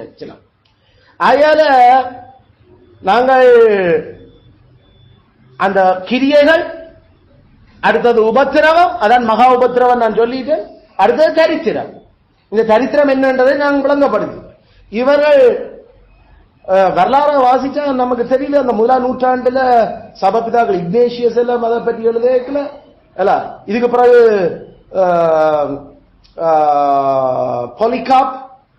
பொலிகாப் என்று சொல்றவர் ஜோவான், அப்போஸ்தலன் ஜோவானுடைய ஒரு சீஷன். அவருக்கு கையால வளர்க்கப்பட்டையா. அப்ப பொலிகாப் இத பத்தி எல்லாம் எழுதுறாரு. ஏன் 1170ஆம் ஆண்டுல ஏறக்குறை இது நடந்து ஒரு 100 வருஷத்துக்கு பிறகு 100 வருஷத்துக்கிட்ட வரைக்கும் பொலிகாப் தான் அங்க சபையின் தூதன். அப்ப இந்த தூதன் அவர் இல்ல, அவர் ஒரு 50-60 வருஷத்துக்கு பிறகு அவர் அங்க. ஆனா அவரையும் அப்பையும் கட்டித்தான் எரிச்சவன் பொலிகாப்பை. அதால உபத்திரவம் இருந்தது, ஆனா மகா உபத்திரவம் இல்ல. அது கிபி 160-170. அப்ப அது இன்னும் ஒரு சீசாருக்குலாம் அது நடந்தது. ஆகையால் நான் சொன்ன மாதிரி கிறிஸ்தவர்களுடைய அந்த கிறிஸ்தவர்களை அரசும் யூதர்கள் முடிஞ்சாலும் இது அரசும் ஏனைய புற இனங்கள் புற மதங்களும் சேர்ந்து துன்புறுத்தினது. அது கிபி 320 வரைக்கும் அது நடந்தது. ஆனா கிபி இந்த 62ல இருந்து 66 வரைக்கும் இந்த 7 சபைகளும் போன மாதிரி ஒரு தரம் போவே இல்லை. அந்த அளவுக்கு துன்புறுத்தல்கள், அந்த அளவுக்கு தரித்திரம். அதாவது எங்க போய் முறையிட்டு தெரியாது. ஏன்னா ஒரு தனம் விடுதலையாக ஜட்ஜும் அவங்கள்தான், ராணுவமும் அவங்கள்தான், சூழ இருக்கிற சனமும் இந்த யூதர்கள்தான், அதை விட சூழ இருக்கிற மத்தியாக அந்த புரோசாதி அஞ்ஞான மதம். அப்ப எல்லாம் சேர்ந்து அவங்க வணங்குறது சீசாரை வணங்குவாங்க, வேற வேற தெய்வங்கள் கல்லுகள் மண்ணுகள் எல்லாத்தையும் மற்ற ஆக்களும் வணங்குவாங்க. அப்ப இப்படிப்பட்ட ஆக்கள்கிட்ட எங்க போய் எப்படி சொல்றது? ஒன்று கிறிஸ்தவன் இல்லை என்று சொல்லணும். பொலிகாப்பிட்டே மச்சான் கேட்டாங்க, கடைசியா இருக்கிறவன் நீ உனக்கு இப்ப இந்த உனக்கு 85-86 வயசு, இவ்வளவு வயசா போச்சுது, இதுல நீ இவ்வளவு இப்படி ஒரு சாகணும் அவசியம் இல்ல. ஒரே ஒரு வார்த்தை, கிறிஸ்துவ நான் சபிக்கிறேன், கிறிஸ்துவ எனக்கு கடவுள் இல்லை என்று சொல்லி ஒரு பிரச்சனை இல்லை. ஏன் இந்த வயசான நேரத்திலையும் இப்படி சாகணும்? அதுக்கு அந்த மனுஷன் சொன்னது, இந்த 86 வருஷமா என்ன அவர் எவ்வளவு நல்லவரா நடத்தினவர், ஒரு பிரச்சனையும் எனக்கு தெரியும் இல்லை, எந்த வித நான் தான் அவருக்கு பிரச்சனை கொடுத்தேன். ஆனா இவ்வளவு வருஷம் ஒரு கடைசியா சாகைகளை மட்டுமே நான் அவரை மறக்கணும். அதனால இவ்வளவு நல்லவருக்கா நான் சாகையும் ரெடி, பிரச்சனை டக்குனு நீங்கள் செய்து முடியுங்க, ஒரு பிரச்சனை இல்லை. நீங்கள் இதெல்லாம் கட்டி எல்லாம் ஒன்றும் செய்யணும்ன்றது இல்லை. ஏன்னா நான் இதுல ஓட மாட்டேன் கடைசி வரைக்கும், நான் இதுக்கு ரெடி. எந்த ஆண்டவரை அரைஞ்சு எனக்கு முன்னால போன பெருந்தலைவர்களை நீங்கள் கட்டி வச்சு எல்லாம் எரிச்ச மாதிரி நான் அந்த அளவுக்கு பாத்திரம் இல்லை. நான் கடைசி வரைக்கும் ஓட போறது இல்லை, சும்மா என்ன எரியுங்க. எல்லா கட்டைகள் மரங்கள் எல்லாம் எடுத்துக்கொண்டு வந்து போட்டது ஜூதர்கள் அப்பையும். அப்ப இந்த மிச்சமா பரவி இருந்த கொஞ்சம் பேர் தான் கொண்டு வந்து சேர்ந்து போட்டாங்க. அப்ப இதெல்லாம் எங்களுக்கு தெரியுது. சிமிர்னா அது மகா உபத்திரவத்தில் பெரும் பிரச்சனையை சந்திச்ச ஒரு சபை. அப்படிப்பட்ட ஒரு சபையினுடைய அப்படிப்பட்ட பிரச்சனையில நமக்கு தரித்திரமும் இருக்குது, நமக்கு துன்பங்களும் இருக்குது. அதுக்குள்ள எங்களோட வைராக்கியம் கிரியலும் கத்திற்காக நிக்குது. அது மட்டும் ஆண்டவர் கவனிக்குது. அவர் இன்னும் மட்டும் கவனிச்ச தங்களை ஜூதர் என்று சொல்லியும் ஜூதரா இராமல், ஆனா அந்த ஜூதருக்கு நான் கொடுக்கிற பேர் சாத்தாண்ட சபை, சாத்தாண்ட சபாலயம். இங்கிலீஷ்ல அது சினாகாக். சினாகாக்னா சுவிசேஷ புத்தகங்கள்ல ஜபாலயம் ஜபாலயம் என்று போடுறான். நிச்சயம் இருக்கு. சாத்தானின் ஜபாலயம். அது சாத்தானின் ஜபாலயமாயிருக்கிறவர்கள் செய்யும் தூஷணத்தையும் அறிந்தீர்கள். என்ன என்ன பிளாஸ்பீமி, என்ன தூஷணம் சொன்னாங்க? கிறிஸ்தவர்கள் மெய்க்கடவுளை வணங்க இல்லை, நசரேயனான இயேசுவ வணங்குறார்கள். இத கடவுள் எப்படி பார்க்கிறார்? தூஷணமா தான் பார்க்கிறார். தூஷணம் என்று சொல்றது ஊத்த பேச்சு பேசுறேன் நாம சொல்றோம். உண்மையில ஆண்டவருக்கு ஊத்த என்றது உண்மைக்கு புறனாக அதை வலிஞ்சு திருப்பி திருப்பி அதை நிரூபிக்க முயல்றதெல்லாம் ஆண்டவருக்கு தூஷணம். அது அதுல நாம ஊத்த பேச்சு என்று நாம கதைகளை நாம் சொல்ல நல்ல பேச்சு தான் பேசிக்கொண்டிருப்போம். ஆனா பொய்ய திருப்பி திருப்பி சொன்னா ஆண்டவருக்கு அது தூஷணம். இவங்க குற்றம் சாட்டுறாங்க பொய் பொய்யா. இயேசு கிறிஸ்துவுக்கு குற்றம் சாட்டினாங்க கள்ளச்சாட்சி தேடி பிடிச்சு, அது தூஷணம். ஆனா அவங்க சொன்னாங்க இயேசுதான் தேவதூஷணம் சொல்றாரு. இப்ப அதே மாதிரி இங்கேயும் இல்ல, கிறிஸ்துவன் தெய்வம், அவர்தான் உயிரோடு உண்மையான கடவுள், ஐயோ அவர்தான் வானம் பூமியை படைச்சவர், அதுதானே பைபிள் சொல்லி தருது, அதுதானே உங்களோட 39 வேத புத்தகங்களை எழுதி இருக்குது, அதுதானே அப்போஸ்தலர் பவுல் எல்லாம் திருஸ்தானப்படுத்தினாங்க, கிறிஸ்துதான் அந்த கர்த்தர், அந்த தீர்க்கதரிசியால் நியாயப்பிரமாணம் சொல்றதெல்லாம் அவர் தானே. ஐயோ அதால நாங்கள் அவரை கடவுளாக ஏற்றுக்கணும், அவர்தான் உண்மையான கடவுள். இது இவங்களுக்கு தூஷணமா இருக்குது. ஆனா கர்த்தர் அவங்கெல்லாம் தூஷணம் சொல்றாங்க அவர் முடிவு பண்ணி இருக்கிறார். அதை சபைக்கும் சொல்ற அவங்க தூஷணம் சொல்றாங்க, அது எனக்கு தெரியும். அந்த தூஷணக்காரர் எந்த மக்கள் இல்ல, யூதர் இல்ல, அவங்க சாத்தாண்ட கூட்டம், அது பிசாசு கூட்டம். அவ ஜோசி பாருங்க, மெய் சத்தியத்துக்கு படி நடக்கிற யாக்களை யாராவது குற்றப்படுத்தி அது பொய்யா பிழையா நடக்கிறீனம் என்று சொல்ல வெளிக்கிட்டா கிறிஸ்து அத சாத்தாண்ட கூட்டம் என்றும் அவர்கள் தூஷணவாதிகள் என்றும் ஆண்டவர் பேர் கொடுக்கிறார். ரோமன் கத்தோலிக்கம் செய்யறதும் அதுதான், ஈஸ்டர்ன் ஆர்த்தடாக்ஸ் செய்யறதும் அதுதான், ஆங்கிலிக்கன் செய்ததும் அதுதான். இப்ப நமக்கும் கனவேர் அதைத்தான் செய்து கொண்டிருக்கிறேன். ரிஃபார்ம் என்ற பேரில் இருக்கிறவன் கனவேர் செய்கிறதும் அதுதான். கிறிஸ்துமஸ் கொண்டாட வேண்டாம், கிறிஸ்துமஸ் அது ஒரு போலி, அது பொய், அது வேதத்துக்கு முன்னும் கர்த்தர் நியமிக்காதது என்று சொன்னா நாமெல்லாம் பிரகாரம் நாம அதை குற்றம் சாட்டுறோம். அத நீதிமன்றத்திலேயே வந்து இவர் கிறிஸ்தவர்களுடைய முக்கியமான கொண்டாட்டமாகிய கிறிஸ்துமஸே வேண்டாம் என்று சொல்லுகிறார்கள். இவர்கள் வேண்டாம், அதுல இருக்கிற அஞ்ஞானி, ஓ அப்படியோ அப்ப பிள்ளையான அல்லா தன் இருப்பாரு. எப்படி இதெல்லாம் கிறிஸ்துவுக்கு எப்படி இருக்குது? தூஷணம். மெய் சத்தியத்தின்படி நடக்கிறோம் நாங்கள், ஆனா நம்மள அது என்ன கூட்டம்? சாத்தாண்ட கூட்டம். அது சர்ச் இல்ல, அப்படிப்பட்ட சர்ச்சும் இல்ல. ஜூதர்கள் தாங்கள் இன்னும் ஜபாலயம் கட்டிக்கொண்டு ஜபாலயத்தில் வந்து அவர்கள் தாங்கள் இன்னும் கடவுளுடைய மக்கள் நினைச்சு இன்னும் கதைச்சு ஆராய்ச்சி கொண்டிருக்கிறாங்க. கிபி 60, 62, 63 அவர் நினைச்சு கொண்டிருக்கிறான் ஜாவே இன்னும் தங்களோட கடவுள். ஆனா கிறிஸ்து கொடுக்கிற பதில் அவங்க பேய வணங்குறாங்க. பிசாசு கூட்டம், பிசாசு கொலை செய்யறதுக்கு யோசிச்சு பிணைச்சு கொண்டிருக்கிற அந்த கொலைவாத என்ற பிள்ளைகள் இதுகள் எல்லாம். கிறிஸ்துவும் ஜபாலயத்தில் கேட்கல, இன்றைக்கு இவர் என்ன செய்கிறார் பாப்போம், இவர் ஏதாவது செய்தா இவர் கொல்றதுக்கு ஏதாவது பிளான் பண்ணணும் என்று மாற்று 2ஆம் அதிகாரத்திலிருந்து இதைத்தான் நாம வாசிக்கிறோம். இவங்க சேர்ச்சுக்களை வந்திருந்தும் கிறிஸ்துவ எப்படி கொல்லலாம் தான் பிளான் பண்ணாங்க. அதுதான் ஆண்டவர் கேட்டா, டேய் ஓய்வு நாள்ல நல்லது செய்கிறது சரியாடா அல்லது கெட்டது செய்கிறது? ஏன்னா நீங்க கெட்டதான் சிந்திச்சு கொண்டிருக்க, என்ன அப்படி கொல்லலாம். அதே இது இப்ப ஒரு 30 வருஷம் தாண்டியும் அதைத்தான் செய்து கொண்டிருக்குது. சிமிர்னாவில் இருக்கிற ஜபாலயத்தில் வந்திருந்து எப்படி இந்த கிறிஸ்தவர்களை இன்றைக்கு இந்த குடும்பத்தை எப்படி குயிக்கா நாம முடிக்கிறது? இவங்களை எண்ணத்துல நாம இன்னும் அகப்படுத்தி குற்றஞ்சாட்டி நீதிமன்றத்தில் தண்டிச்சு சிறையில ஓடலாம். சிறையில ஓட்டு அப்படியே குடும்பங்களை சிதைக்கலாம். அப்படியே கிடந்து சாகடிக்கிறதுக்கு சிறையில இருந்து வெளியில வெயில் எடுத்து வராம பிணை எடுத்து வராம இருக்கிறதுக்கு என்ன செய்யலாம் என்றும் அவங்கள கூட்டம் ஜபாமம் அங்க. அதனால அப்படித்தானே பியூரிட்டன்ஸையும் இந்த ஆங்கிலிக்கன்ல கனவேர் யோசிச்சாங்க. அங்க இருந்த ஆங்கிலிக்கன் பிஷப் மேர் இந்த பியூரிட்டன்ஸ் இவங்க ஐயோ தாங்களே தான் பரிசுத்தவான் நினைச்சு இப்படி எல்லாம் செய்யறாங்க. இவங்களுக்கு ஒரு முடிவு கட்டணும். இவங்க என்ன செய்யலாம்? சரி, இவங்க பேசக்கூடாது, இவங்க லைசன்ஸ் எல்லாம் கேன்சல் பண்ணுவோம். இவங்களுக்கு பிரசங்கம் இவங்களுக்கு கரித்திரம் பெறறதுக்கு ஏற்ற மாதிரி லைசன்ஸை கேன்சல் பண்ணா இவங்களுக்கு சாப்பாட்டுக்கு வருமானம் இல்லை. அப்ப வீடு வாசல் இவங்களுக்கு கொடுத்து எல்லாம் பறிச்சிடும். இவங்களுக்கு கொடுத்த பட்டங்கள் கிட்டங்கள் எல்லாம் திருப்பி வாங்கிடும். அதனால உலகத்துல இவங்களுக்கு இனிமேல் நாதி இல்லாமல் ஆக்குவோம். அப்படித்தானே கடைசியில பியூரிட்டன்ஸ் எல்லாம் அவங்க ஆட்டு கொட்டில்களுக்களையும் மாட்டு மூத்திரங்களுக்களையும் குடும்பம் நடத்த வேண்டி வந்தார்.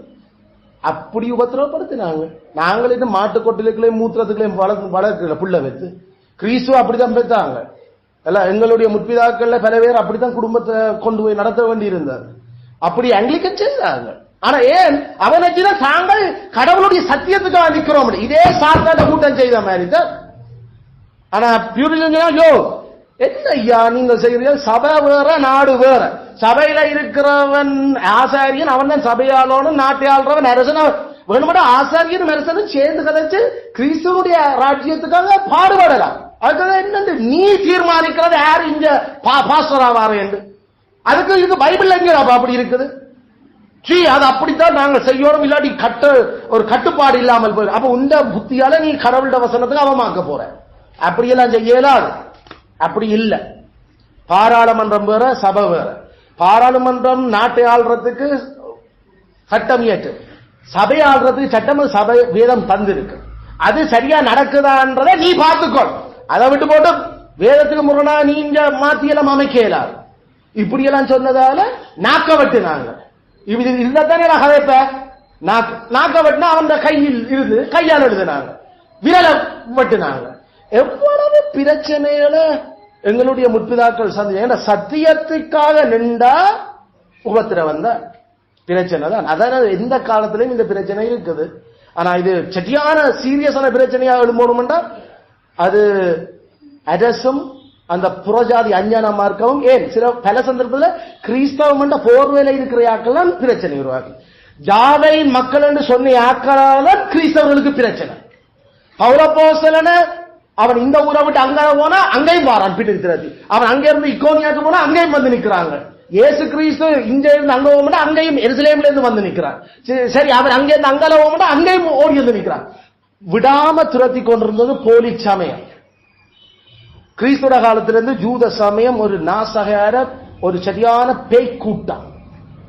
பேய் கூட்டத்தை தான் ஆண்டவர் அப்படியே இப்பயும் பேய் கூட்டம் தான் இந்த நவீன இஸ்ரவேலர் என்று சொல்றது.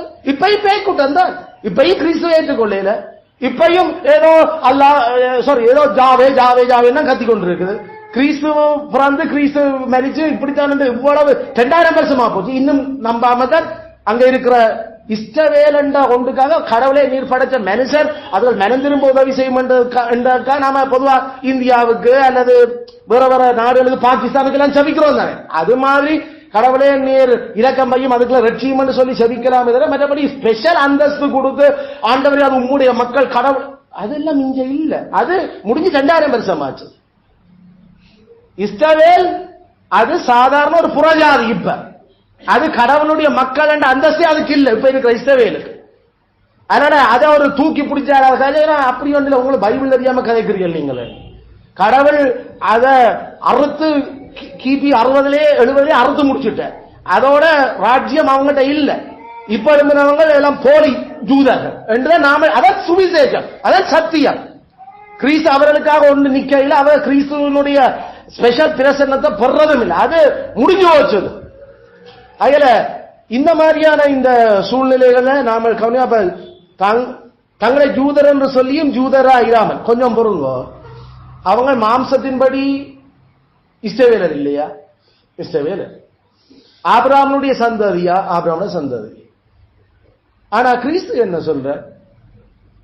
அவங்க ஜூதர் இல்லை. அவர்கள் ஜூதர் இல்லை. அதான் வசனம் சொல்லு, அவர்கள் ஜூதர் இல்லை. இதை ஏற்கனவே பவுலும் பலதவங்க சொல்லியாச்சு. நாம இப்ப வாசிக்கிறோம் எல்லாம் ரோமர் நிருபம். ரோமர் நிருபத்தில் 2ஆம் அதிகாரத்திலையும் அவர் திருப்பி திருப்பி என்ன சொல்றார்? கடைசியில 29ஆம் வசனம், உள்ளத்துல ஜூதனானவன் தான் ஜூதன், மாம்சத்தில விருதம் செய்தபடியா நீ ஜூதன் இல்ல போ. கிறிஸ்து இதைத்தான் அவர், இது பவுலப்போஸ்தலன் கிறிஸ்து படிச்ச விஷயங்கள். ஏண்டா வெறும் மாம்சத்தில செய்த விருத சேதனத்தால நீ ஜூதன் என்று பேர் எடுக்கிறீண்டா அது முடிஞ்சு போச்சு. அப்படி இல்ல. கிறிஸ்து வந்தத கிறிஸ்துவ வந்த நீங்கள் நிராகரிச்சீங்களோ அன்றையோட அந்த உடன்படிக்கை சரி. நீங்க ஆவியின்படி இதயத்தில் உண்டாகும் விருத்த சேதனம் தாண்ட விருத்த சேதனம். அப்படிப்பட்டவன் புகழ்ச்சி தான் ஜூதன். அவன் அவன் எங்க சொன்ன பிலிப்பிய சபைக்கு, சரி கிறிஸ்துவ ஆவியின்படி ஆராதிக்கிற நாங்கள் தான் ஜூதர். விருத்தசேனம் பற்றியாக்கள் இல்ல, விருத்தசேனம் பற்றியோடு கிறிஸ்துவ நிராகரிக்கணும் ஜூதர் இல்ல போ.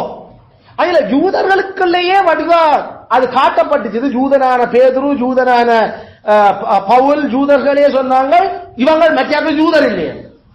ஏண்டா ஜூதன் என்ற பெயர் எடுக்கணுமா, அது ஜூதா சிங்கத்துக்கு அடிமையா இருக்கிற யாக்கள். ஜூதா சிங்கத்தையே கொண்டவன் ஜூதனா இருக்கணும். அதனால அவன் ஜூதன் இல்லை. ஆபிரகாமுடைய சந்ததியில் வர்ற அந்த வித்து அது நாங்கள். அந்த விசுவாசத்தை பெற்றவன் மட்டும்தானா ஜூதன். அந்த விசுவாசம் இல்லையோ நீ விருத்த சேனம் படியால செய்தாலும் நீ ஜூதன் இல்ல போ.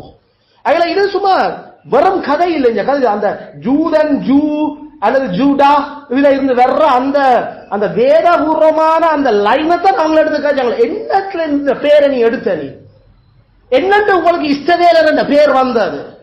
கத்தரோட மேற்கொண்டு போராடி மேற்கொண்டு கத்தரை பேர் சூட்டின ஜாக்கோபு யாரு?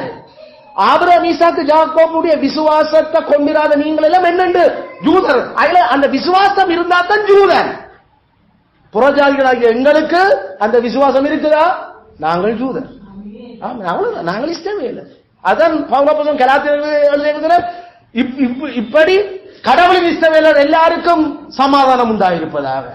ஆமென். அதான் கடவுளுடைய இஷ்டவேலர். இஷ்டவேல் என்றது அது ஆபிரகாம், ஈசாக்கு, ஜாக்கோபுட விசுவாசத்தை கொண்டிருக்கிற யாக்களே தவிர, அந்த ஆவியை வச்சிருக்கிற யாக்களே தவிர மாம்சத்துல விருத்தசேதனம் செய்ததால வாரது இல்லை. அந்த விருத்தசேதனம் செய்தும் ஆவியும் இருந்திருந்தால் அது பழைய உடன்படிக்கை, நீ யூதன் தான். ஆனா விருத்தசேதனம் இருக்க ஆவி இல்ல, நீ யூதன் இல்ல போ. புதிய உடன்படிக்கைக்குள்ள நீ இப்ப யூதனா விருத்தசேதனம் செய்யவும் தேவையில்லை. அந்த ஆவி இருந்தாலே காணும் நீ யூதன் தான். அதுல இதான் அந்த ஆர்கியூமெண்ட் இந்த இடங்கள்ல கொண்டு வரப்படுது. அதுல பவுலப்போஸ்தலன் திருப்பி திருப்பி சொன்னது இப்ப கிறிஸ்துன்னு சொல்ற ஜூதர் அல்லாதிருந்தும் தங்களை அவர் ஜூதர் அல்ல ஜூதரா இருந்தும் எங்க வசனம் தங்களை ஜூதர் என்று சொல்லியும் உண்மையில அவன் உன்னுடைய இனம் ஜாது ரேஸ் என்ன, நான் ஜூ என்றால் எழுதுவான் அப்ளிகேஷன்ல. ஆனா ஆண்டு சொன்னால் அவன் ஜூ இல்லை. அப்ப எந்த இனம் என்ற கேள்வி கத்தர் அது சரியா பிள்ளையான்றது அவர் தான் கடைசி ஜட்ஜ். அப்ப நாம நினைக்கிற மாதிரி இல்ல இந்த ரேஸும் சமயமும் ரிலிஜனும். எது சரியான சமயம்ன்றது கிறிஸ்து தான் முடிவு பண்ணது. எது இந்த யார் எந்த இனம்ன்றது அந்த இனத்துக்குரிய குணங்களை பிரிச்சது அதை வகுத்தது கிறிஸ்து. அவர் அதை இல்லையண்டா இல்லத்தான் இல்ல. நான் அதெல்லாம் பிறந்த நான் ஒரு ஜூத தகப்பனுக்கு தாய்க்கும் போறேன், நான் ஜூத தகப்பனுக்கு பிறந்தேன். யோ நீ பிறந்த அவனே ஜூதன் இல்லையா? ஜூதன் யாருடா? அப்ப ஆபிரகாமினுடைய விசுவாசத்தை பெற்றிருக்கோம்.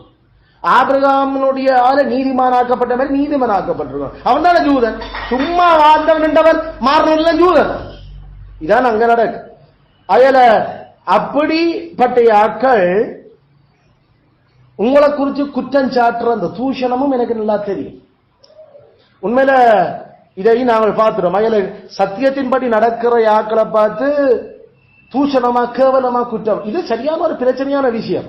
அதாவது ஒரு மனுஷனை மென்டலி டோர்ச்சர் பண்ணணும்டா அந்த ஆட்களை சரியான கேடுகட்ட முறையில கேலி பண்ண அவரோட மென்டலி அவங்க சரியா டோர்ச்சர் ஆகுது. அது அது அவருடைய மனம் அமைதி காணாது. அதுக்கு பிறகு எப்பயுமே அந்த ஆளை பிழையாகவே சொல்லிக் கொண்டிருக்க, அதுக்கு பிறகு அவங்க அதை நெச்சு மனசு போட்டு சரியா பாடுவர். எவ்வளவுதான் வைராக்கியமா இருந்தார் பவுல் சொல்ல, நான் அவனை கூட பெறமானையாக்கலாம். இவர்களுடைய இந்த பேச்சுக்கள், இந்த தூஷணங்கள் எல்லாம் இதெல்லாம் இல்ல, அது சரியான கவலை கொண்டு வருது எங்களுக்கு. அது சரியான கத்தருக்கு எவ்வளவுதான் நாம ஸ்ட்ராங்காக அந்த அந்த சொன்னையாக்கள் சொன்னியாக்கள், அதுவும் ஃப்ரெண்ட்ஸா இருந்து சொல்றியாக்கள். இப்ப இந்த யூதர் கொஞ்ச காலத்துக்கு முன்னுக்கு இப்ப கிறிஸ்தவமான இந்த யூதரோட நல்லா இருந்த யாக்கள் எல்லாரும் சேர்ந்துதான் சீசாருக்கு கோயில் கட்டி வணங்கி கொண்டிருந்த யாக்கள். இயேசுவை தான் தங்களோட சீசாரன் ஏற்றுக்கொண்டோட இவ்வளவு நாள் ஒட்டு உறவாடினோடெல்லாம் மாறி பாய்க்க தொடங்குறாங்க. அப்ப அது இன்னும் சரியான பிரச்சனையா இருக்கு. முதல் ஒன்றா படிச்சையாக்கள், ஒன்றா பிறந்தையாக்கள், ஒரே குடும்பத்தாக்கள், ஒரே உறவுகள் எல்லாம் உண்டு. ஆனா ஒரு ஒரு இயேசுவா சீசாரா என்றது மாறினையோட எல்லாம் மாறி போச்சு. இனி இல்லாத பொருளாதாரம் அள்ளி வச்சு சொல்லிக்கல, அதுகள் கோர்ட்ல போய்க்கல, கேசுகள்ல போய்க்கல, நியாய சபைக்கு கொண்டு போய்க்கல, அதை பற்றி விவாதிக்கல. அந்த மனசு சரியா பாதிக்கப்படும், அந்த மைண்ட் சரியா அதை கிரகிக்கிறதுக்கெல்லாம் ஏதோ ஒரு பெரிய தாக்கமா இருக்கு.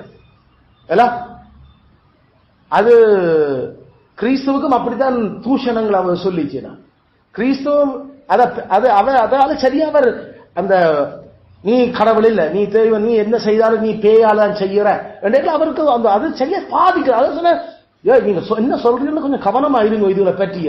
ஏன்னா அவர் நீ பெயர் சபுலினால் தான் பேசுற என்றது ஒரு தேவ தூஷணம். அப்ப என்ன பேயால அப்ப நல்லது செய்தாலும் இப்படி சொல்றீங்க நீங்க. அப்ப உங்களோட பிள்ளை இந்த மெட்ட யூதர் இந்த சீசன்ல இவங்க என்ன தலையிடா துரத்துறாங்க. அவருக்கு அதுல ஜீரடிக்க சரியான பிரச்சனையான விஷயம். அதனால நாம ஆட்களை நாம கதை கேட்கல, எங்களோட பேச்சுகள் சரியான கவனமா இருக்கணும். என்னடா அது பொய்யாக நாம ஆட்களை கேலி, அது கொடூரமா கேலி பண்ண தொடங்கினா அது கிறிஸ்துவுக்கு அது கொஞ்சமும் பொறுக்காதான். அவர் குலையோடு அறுக்கிறார் ஆட்களை. அப்படிப்பட்ட விஷயம் அது எரேமியாவுக்கு நடந்தது. எரேமியாவுக்கு அந்த லெட்டர் இந்த பைத்தியக்காரன் என்னடா இன்னும் எடுத்து வச்சிருக்கீங்க, அது வாசிக்கல. உண்மையில அவன் நான் பைத்தியமா இது கடைசியில அது பைத்தியம் தான், பைத்தியக்காரன் அங்கே பெரியவாரியா நகலும் பைத்தியம் நினைச்சிட்டாங்க இல்ல. அப்ப கடைசியில அவன் அது நெக்க ஆண்டவரை கடைசியா என்ன பைத்தியம் ஆக்கிட்டாங்க. நான் கதைச்சா பைத்தியம் கதைக்கிறேன்னு நினைக்கிறாங்க. நாம இருந்த நிலை என்ன கடைசியில் இப்படி ஆகிட்டு. அப்ப இதெல்லாம் நெக்கல ஒரு மனுஷ ஆத்மாவால இது லேசில தாங்க இயலாது. அப்ப கிறிஸ்து அதை பிளப்படுத்துற அறிஞ்ச கிறிஸ்து வந்து அந்த ஆறுதலை கொடுக்கிற இதெல்லாம் நான் அறிஞ்சிருக்கிறேன். நீ நினைக்காத இந்த தூஷணம் எல்லாம் எனக்கு கேட்கிறேன். அவங்க சொல்ற தூஷணம் எல்லாம் நானும் கேட்டுக்கொண்டு தான் இருக்கிறேன். அதனால பயப்படாத. அதான் நான் சொல்ற முதலாவது கன்சலேஷன், பயப்படாத. Don't fear. அடுத்த 10ஆம் வசனம், பயப்படாத. நீ இந்த 10ஆம் வசனத்துல ஏற்கனவே பாடுபட்டு கொண்டிருக்கிறாங்க ஒரு பக்கம். அவர் பயப்படாத என்று சொல்லி போட்டு நான் உன்னை விடுவிப்பேன் என்று சொல்லியது. இன்னும் கொஞ்சம் கூட உபத்திரம் பெறப்போதும் திருப்பி சொல்றேன். இது நம்முடைய ஆட்கள் சொன்னா கர்த்தர் உங்களை விடுவிக்க இருக்கிறார், இந்த உபத்திரவத்திலிருந்து தேவன் ஒரு தரிசனத்தை தந்திருக்கிறார் என்ன யோசி. ஆனா இங்க பயப்படாத, நீ படுற பாடுகளை குறிச்சு துன்பம். ஆனா அதுக்கு அடுத்தது இதோ ஒரு பெரிய ஒரு சீன் சொல்ற மாதிரி, இதோ உங்களுக்கு ஒரு வெளிச்சம் பெறுகிறது சொல்லல. இதோ இன்னும் 10 நாள் உங்களுக்கு மகா உபத்திரம் மாதிரி. ஆடா கடவுளே, நினைச்சு இது நம்மட இப்பத்திய கால பெண்டிகோஸ் காரணம் மாதிரி என்றா கர்த்தர் நம்மளை விடுதலையாக்கத்தான் இதை செய்ய போறார். இந்த அவர் ஆறுதல் படுத்துற மாதிரி, என் மகனே உனக்கு ஒரு வெளிச்சம் தேவன் தர இருக்கிறார், உங்க பார்வையில அவர் பார்த்து கொண்டிருக்கிறார், அவர் கட்டாயம் உன்னை விடுதலையாக்க போறார். உண்மையில சிமிர்னா சபையை கர்த்தர் விடுதலையாக்க இல்லை. சிமிர்னா சபைக்கு சொன்னது இதை விட இன்னும் பாடு கூடும். அடுத்த கொஞ்ச நாள் 10 நாள் இன்னும் சரியா பிசாசு உங்களை இன்னும் பாடுபடுத்துவார். அதுல உங்கள சில பேரை தூக்கி காவலில் சிறையிலையும் போடுவார். இப்ப நீங்கள் சிறையில இல்ல, ஆனா சிறையில போட்ட வெளியில வருவியலோ தெரியாது, அந்த அளவுக்கு தான் விஷயம் போகும். நம்மளுக்கு பல சந்தர்ப்பங்களில் சிறைகள் ஆக்களை கொண்டு போய் போட்டா இங்கே ஆக்கள்னு தெரியாம போடுற மாதிரி. இல்ல. அதனால ஆண்டவர் சொன்னார் காவல்ல போடுவாங்க 10 நாள் இன்னும் உபத்திரவம் இருக்கு. இப்ப இந்த 10 நாள் என்ற அந்த விஷயத்துல எங்களுக்கு விளங்குற அந்த ஆறுதல் என்ன? கடவுளை இன்னொரு 10 நாள் தானே, பரவாயில்லையே. இன்னும் ஒரு 100 நாள் உபத்திரவம், ஐயோ இந்த கடவுளை 3 மாசத்துக்கு மேலேயே உண்டு. இது 10 நாள்னா இன்னும் பல்ல கடிச்சு கொண்டு கொஞ்சம் பொறுப்போம் ஆண்டவர். அப்ப என்ன, ஆண்டவர் உபத்திரப்படுற ஆட்களுக்கு உபத்திரவத்துக்கு மேல உபத்திரவத்தை கூட்டுறது இல்லத்தான். ஆனா அந்த உபத்திரவத்தின் எத்தனை நாள் கணக்கு என்றது அவர் முடிவு பண்ணி இருக்கிறார். அதுல நாம சந்தோஷப்படலாம். ஏண்டா இது எங்களோட வாழ்க்கை பூரா உபத்திரவம் என்றது இல்ல. சிமிர்னா சபைக்கு இன்னும் ஒரு 10 நாள் தான் இருந்தது அந்த மகா உபத்திரம். ஆனா எங்களுக்கு தெரியும் அந்த மகா உபத்திரவம் இன்னொரு 2 வருஷம் இன்னும் போயிருக்குது. ஆனா அதுக்குள்ளேயும் இவங்க அதுல இருந்து தப்பி இருக்கிறாங்க. ஏன்னா இவங்களுக்கு இப்பவே உபத்திரவம், மகா உபத்திரவம். அதனால கடவுள் அந்த 10 நாளுக்குள்ள போடுற பொடியெல்லாம் போட்டு இவங்க ஆண்டவர் அதுல இருந்து விடுதலை ஆக்கி இருக்கிறார். ஏன்னா எங்களுக்கு புரிஞ்ச பூச்சக்கரம் எங்கும் வரப்போற உபத்திரவத்துல இருந்து நான் உங்களை காப்பேன் இன்னொரு சபைக்கு சொல்றேன். அப்ப அடுத்த அந்த 2, 3, 4 வருஷம் மகா உபத்திரம் வரப்போகுது. ஆனா அதுக்குள்ளேயும் ஆண்டவர் சபைகள்ல காக்கிறார். எல்லா சபையும் மகா உபத்திரம் ஒன்றடி அகப்பட இல்லை. எவ்வளவு ஆறுதல்! ஏண்டா அவர் தான் உபத்திரவப்பட்டபடியால உபத்திரவப்படுற எங்களுடைய அந்த உணர்வுகளை நல்லா அறிஞ்சிருக்கிறார். அதனால அவர் தனிச்சு நின்று அந்த உலக்களத்தை அவர் தான் சந்திச்சது போல தந்த மக்களையும் அப்படி அனுபவிக்க விட்டாலும் அவர் இஸ்ரவேலர் கர்த்தர் சொன்ன அந்த நாளில அவர்கள் எகிப்தை விட்டு வெளிக்கிட்டார்கள். அதுக்கு ஒரு நாள் முந்தையும் இல்லை, ஒரு நாள் பிந்தையும் இல்லை என்ற மாதிரி கடவுளும் உபத்திரவம் மகா உபத்திரவமா இருந்தா கூட அது 10 நாளுக்கா 10 நாள் தான், 11ஆவது நாள் உபத்திரவம் இல்லை. தேவன் அத கட் அண்ட் ட்ரை வெட்டோண்டு துன்றா அத தொடக்கம் எது முடியுதுன்னு முடிவு பண்ணி இருக்கிறார். அதனால எங்களுடைய ஆண்டவற்ற டேட் அண்ட் டேட் அதனுடைய டைம் தான் டைம். அவர் எங்களுடைய அதிபதியாகி அவர் தான் உபத்திரவப்பட்டது போல அவற்ற சேவகராகிய ராணுவம் எங்களையும் ஒரு உபத்திரப்படுத்துறதுக்கு முதல் நூற்றாண்டுல எங்களை முற்பிதாக்கள் அவர் வெளிக்கிட்டவர் அதை செய்திருக்க. ஆனாலும் அதுல ஒரு இதக்கம், அதுல ஒரு கிருபை அதுக்குள்ள குடுபட்டு இருந்தார். ஆண்டவர் சொன்னார் உபத்திரவப்படுவீர்கள். ஃபியூச்சரும் இன்னும் இருக்கடா உபத்திரவம். இது மட்டும் இல்ல, அதான் 10 நாள் இன்னும் உபத்திரவப்படுவீங்க. காவல்லையும் போட போட்டையாக்கள் எங்களுக்கு தெரியும். எப்பயுமே தலைய முதல் போட்டா சரிதானே, கால் எல்லாம் மடங்கும். ஆகையால சிமிர்னா சபையினுடைய தூதன் தான் முதல் உள்ளுக்கு போயிருக்கிறார். அதுல வரலாறுவாதியும் அவங்க முதல் தலைவர்களை தான் பிடிச்சாங்க. ஆகிய சிறையில போட்ட சில வேலை தலைமத்துவத்தில் இருக்கிறவங்க தான் உள்ளுக்கு போவாங்க. அயல அதைதான் பவுல முதல் போட்டாங்க, ஜாக்கோப போட்டாங்க. எப்பயுமே கிறிஸ்துவும் அதான் எல்லாம் மேய்ப்பனை விட்டு மந்தைகள் சிதறும். தலைமத்துவத்தை முதல் போடு, உள்ளுக்கு எல்லாம் கீழே அடங்கும். அதுதான் அது ஒரு சரியான ரூல். தலைய விட்டு எங்க சீபாவா அவனை தலைய வெட்டி தான் எல்லா கலகமும் அடங்கும். அயல சிமிர்னா சபையின் தூதன் உட்பட முக்கியமான ஆக்கெல்லாம் நாங்க போடப்பட்டது. எப்பயுமே அது போதகர் மூப்பர்கள் யார் இதுக்கு பொறுப்பாக இருக்கிறான் அவன் தான் அந்த பாயிண்ட் ஆனியாக்கு. ஆனாலும் கட்டாயம் அவர்கள் சாகணும் அவசியம் இல்லை. நீ மரண பரியந்தம் உண்மையாயிரு என்றது கட்டாயம் நீ சாக போற என்ற அர்த்தம் அல்ல. மரணம் என்று வந்தா கூட நீ உண்மையாயிரு. இவ்வளவு நாளும் இருக்கு. அதான் அந்த பாயிண்ட். அந்த போட்டியாக்கள் அவர்களும் வெளியில வரையிலேன்றதுக்கு எங்களுக்கு எந்த ஒரு ஆதாரமும் இல்லை. வர இல்லை என்று சொல்லையும் இல்லை. ஆனா கட்டாயம் வந்தாங்கன்னு சொல்லியும் எங்களால ஒன்றும் இல்லை. ஆனா ஆண்டவர் சொல்றது மட்டும் ஒன்று உண்டு, மரணம் தான் வந்தாலும் இவ்வளவு நாள் உண்மையான வரி உண்மையாரு, மரண பரியந்தம் உண்மையாரு. நம்மள ஆண்டவர் மரண பரியந்தம் உண்மையா இருக்கிறதுக்கு கேட்கிற கட்டாயம் மரணம் வருமென்ற அர்த்தம் அல்ல. மரணம் வராட்டி நாம உண்மையா கேட்கிற இந்த விசுவாசத்துக்கு. கிறிஸ்துவே ராஜா, கிறிஸ்து சொன்ன சித்தம் தான் செய்வோம். கிறிஸ்து சொன்ன மாதிரி குடும்பம் நடத்துவோம், கிறிஸ்து சொன்ன மாதிரி பிள்ளைகளை படிப்பிப்போம், கிறிஸ்து சொன்ன மாதிரி சபை நடத்துவோம், கிறிஸ்து சொன்ன மாதிரி புருஷன் மனசி புள்ள வளர்ப்பு வாழ்க்கை. இதுதான் நமக்கு இருக்கிற பிரச்சனை. எங்களுக்கு வேற பிரச்சனைகள் ஒன்றும் இல்லை. எங்களுக்கு நீ கிறிஸ்தவத்தை மறு, நீ கிறிஸ்தவன் இல்லாமலாகு அப்படி இல்ல. நமக்கு ரிஃபார்ம் சொன்ன ஆக்களால தான் பிரச்சனை. ரிஃபார்ம் சொல்ற ஆக்களால எங்களுக்கு கேலிகள் அல்ல, எங்களுக்கு கிறிஸ்தவன் சொல்ற ஆக்களால எங்களுக்கு பிரச்சனை. என்ன அந்த சேர்ச்சுக்கு போற அவங்களே எல்லாரும் செய்கிறீங்க தானே, அதால நமக்கு பிரச்சனை. அது சேர்ச்சுக்கு போற யாக்கள் இப்ப என்னண்டு சேர்ச் ஆயிடாண்டு விளங்காதவனுக்கு என்னன்னு நான் விளங்கப்படுத்துறது. அப்ப இதுகள் நமக்கு பெரிய ஒரு நெருக்கி வேற உபத்திரவம். ஆனா அதுக்களையும் உண்மையா இருக்கத்தான் வேதம் எங்கிட்ட எதிர்பார்க்கு. என்ன செய்யறது, அவங்க பைபிளை இன்னும் சரியா படிக்கணும் நாம பிழையாயும் சொல்லி கொண்டு வர நல்லா விளங்கப்பட்டு சொல்லணும்னா அந்த சந்தர்ப்பத்தில் எடுக்கலாம். ஆனா உடனடியா பதில் சொல்லணும்னா அவங்களுக்கு பைபிள் சரியா தெரியல. அப்ப உங்களுக்கு பைபிள் நல்லா தெரியும், எங்களுக்கு தெரிஞ்சிருக்குது, அது உங்களுக்கு தெரியாதானே, அதை பைபிளை வாசிச்சா தான் தெரியும் உங்களுக்கு என்று நாம கொடுக்கிற பதில்கள்ல அந்த உண்மத்துவம் காட்டப்படும். அது ஜட்ஜ் கேட்டா என்ன, போலீஸ் கேட்டா என்ன, எவர் கேட்டா என்ன, வேதம் வாசிக்க வேணும், நீங்கள் வேதம் தெரிய வேணும். வேதத்தை எடுத்து இல்ல பைபிள்ல இப்படி ஒன்று, பைபிள்ல அது விளங்குறதுக்கு ஒரு முறை இருக்கு, அதோட சூழமை உங்களுக்கு தெரியணும். அது எந்த சந்தர்ப்பம்னு சொல்லுங்க, அந்த வசனம் பாருங்க உங்களுக்கு தெரியல, அந்த வசனம் எந்த சந்தர்ப்பம் சொல்லாம என்னென்று அதை விளங்கப்படுத்துறது என்று நாம பொலைட்டா சாந்தமா கொடுக்கிற பதில்கள்ல தான் அவர் கடவுளுடைய சுவிசேஷம். அதுக்காக அவங்களை விடுவிக்க போறாங்க அர்த்தம் இல்ல, எங்களுக்கு அவங்க உடனடியா மறுத்த பல நன்மைகளை தரப்போறோம் அர்த்தமும் இல்ல. நாங்கள் உண்மையா இருக்கிறத மட்டும் தான் கிறிஸ்து எதிர்பார்க்கிறேன். ஃபெய்த்ஃபுல், உண்மையா இருக்கிறோமா, நம்பிக்கை பொறுப்பானையாக்களா இருக்கிறோமா, தந்த இந்த விசுவாசத்தை நம்பிக்கை பொறுப்பானையாக்களா இருக்கிறோமா? என்ன அப்படி பொறுப்பா இருந்தா என்ன செய்வ? ஜீவ கிரீடம் தரும், ஜீவ கிரீடம் தரும். அந்த கடைசியில கிரவுன், அந்த சர்டிபிகேட் தான் இவன் கடைசியில அது தருவன், ஜீவ கிரீடம்.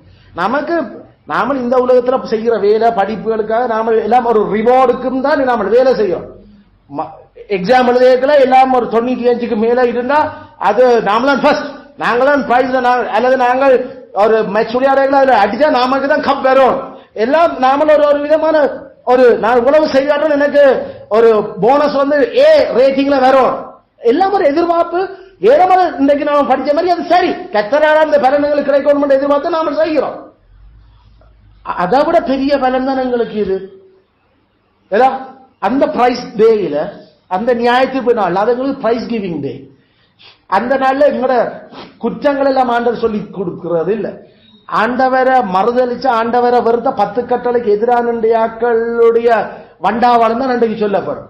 எங்களுடைய நன்மைகள் எல்லாம் வடிவா காட்டப்படும். அதுதான் எங்களுக்கு அது சூப்பர் மெரிடா என்ற கேள்வி. அதுதான் எங்களோட ஆனர்ஸ்ல நாம பாஸ் பண்றோம் கேள்வி. அந்த நாள் அது நல்ல நாள், மகா பாக்கியமான நாள். அந்த நாள்ல நாம எங்களுக்கு கோல்ட் மெடல் குத்துறது, எங்களுக்கு கிரவுனே வைக்கிறார் அவர். அதுக்காக இவ்வளவு ஓட்டம். அவர் சிமிர்னா சபை சொல்ற, நான் உனக்கு ஜீவன் என்னாண்ட நான் சாகப்புறன் புற ஜீவன். ஐயோ, நீ 2ஆம் மரணத்தால சாக மாட்டேன், 2ஆம் மரணத்தால சாக மாட்டேன். இது உடம்பில இருந்து ஆவியை மட்டும்தான் பிரிக்கிறான். ஆனா ஆவிய உடம்பையும் சேர்த்து என்னிடம் பிரிக்கிற ஒரு மரணம் இருக்கு, அது 2வது மரணம். அந்த மரணம் உண்மையா இருக்கிற ஒருவனுக்கும் இல்லை. ஆமே. அப்ப இதுல இருந்து எங்களுக்கு பாயிண்ட் விளங்குதோ, முதலாம்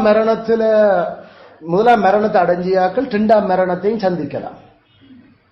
முரணாம் மரணத்தை சந்திச்சியாக்கள் 2ஆம் மரணத்தையும் சந்திக்கலாம்.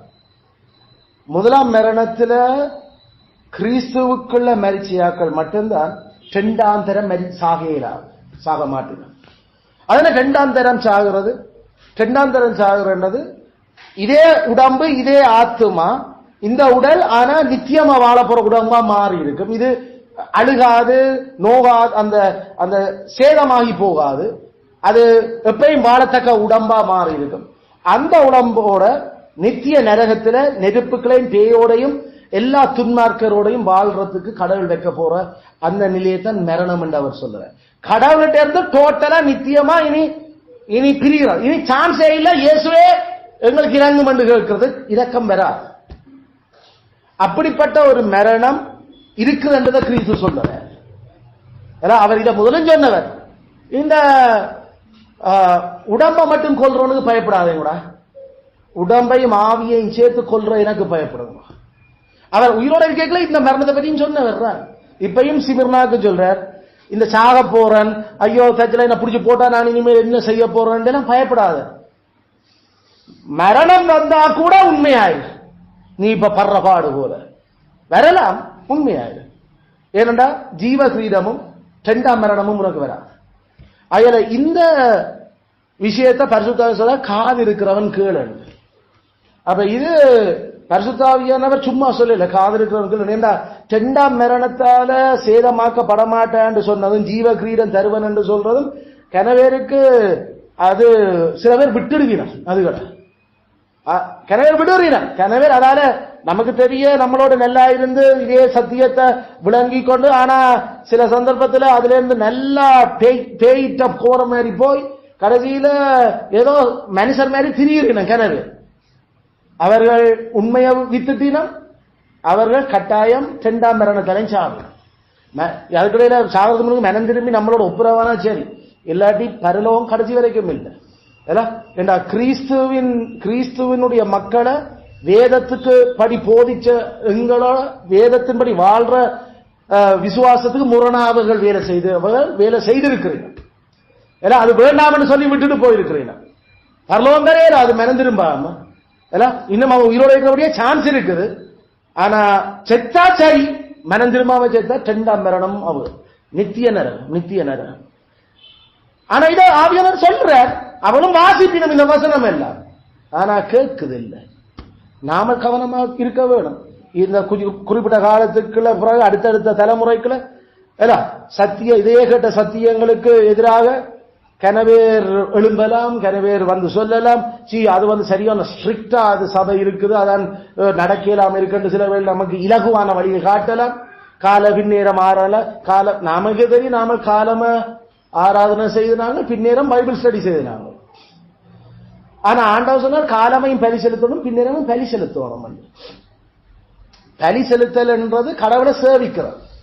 நாங்கள் அதுதான் யோசனை. அப்ப நாம கர்த்தரை சேவிக்க பலி செலுத்தணுமே அவருக்கு. நாம பைபிளை படிச்சு கொண்டிருக்கிறது பலி செலுத்துறது இல்லை, அது நம்மளோட அறிவையும் விதத்தையும் கூட்டுறது. ஆகல பலி செலுத்தல் அது சர்வீஸ் செய்கிறது, அது ஆராதிக்கிறது. அப்ப காலம் ஆறாத பின்னேரம் ஆறதைக்கு மாறினாங்க. அது எவ்வளவு தூரமா இருந்தாலும் அதை நின்று செய்துட்டு போறதுக்கு ரெடியா இருந்தாங்க. ஏன்னா அந்த சத்தியத்துக்கு உண்மையா இருக்கிறதுக்கு நாங்கள் தேவன் தந்த இந்த சத்தியத்தை நாங்கள் நம்பிக்கை பொறுப்போட பாதுகாக்கிறோம். சில வேளை அடுத்தடுத்த கொஞ்ச நாள் நீங்கள் எல்லாம் அவ்வளவு இதெல்லாம் ஆண்டர் பார்க்கிறது இல்லை, அவர் ஒரு அளவுக்கு நாம செய்தா காணும் என்று சொல்றாரு சில வேளைகளை சொல்லலாம். இந்த தூஷணம் அது தூஷணம், அது கெத்தர் அதை கேட்கிறது. அந்த தூஷணங்களை எல்லாம் காலையும் மாலையும் 6 நாளும் ஆராதிக்கணும், 7ஆம் நாளும் காலையும் மாலையும் டபுள் ஆராதிக்கணும். இதெல்லாம் வேதமங்களுக்கு படிப்பிக்கிறப்ப சத்தியங்கள். இந்த சத்தியம் முந்தினவரும் பிந்தினவரும் மரிச்சு உயிரோடு இருக்கிறோன்னு சொல்லி தந்தது. அதனால நாங்கள் கத்தரிட்ட போகும் வரைக்கும் உண்மையா அதுக்கு இருப்போம். நாங்கள் 2ஆம் மரணத்தால சேதமாகாம ஜீவகிரீடத்தை புறத்தக்கதா தொடர்ந்தும் கத்தருக்காக பாடுகளை நாங்கள் சகிப்போம். ஆமென்.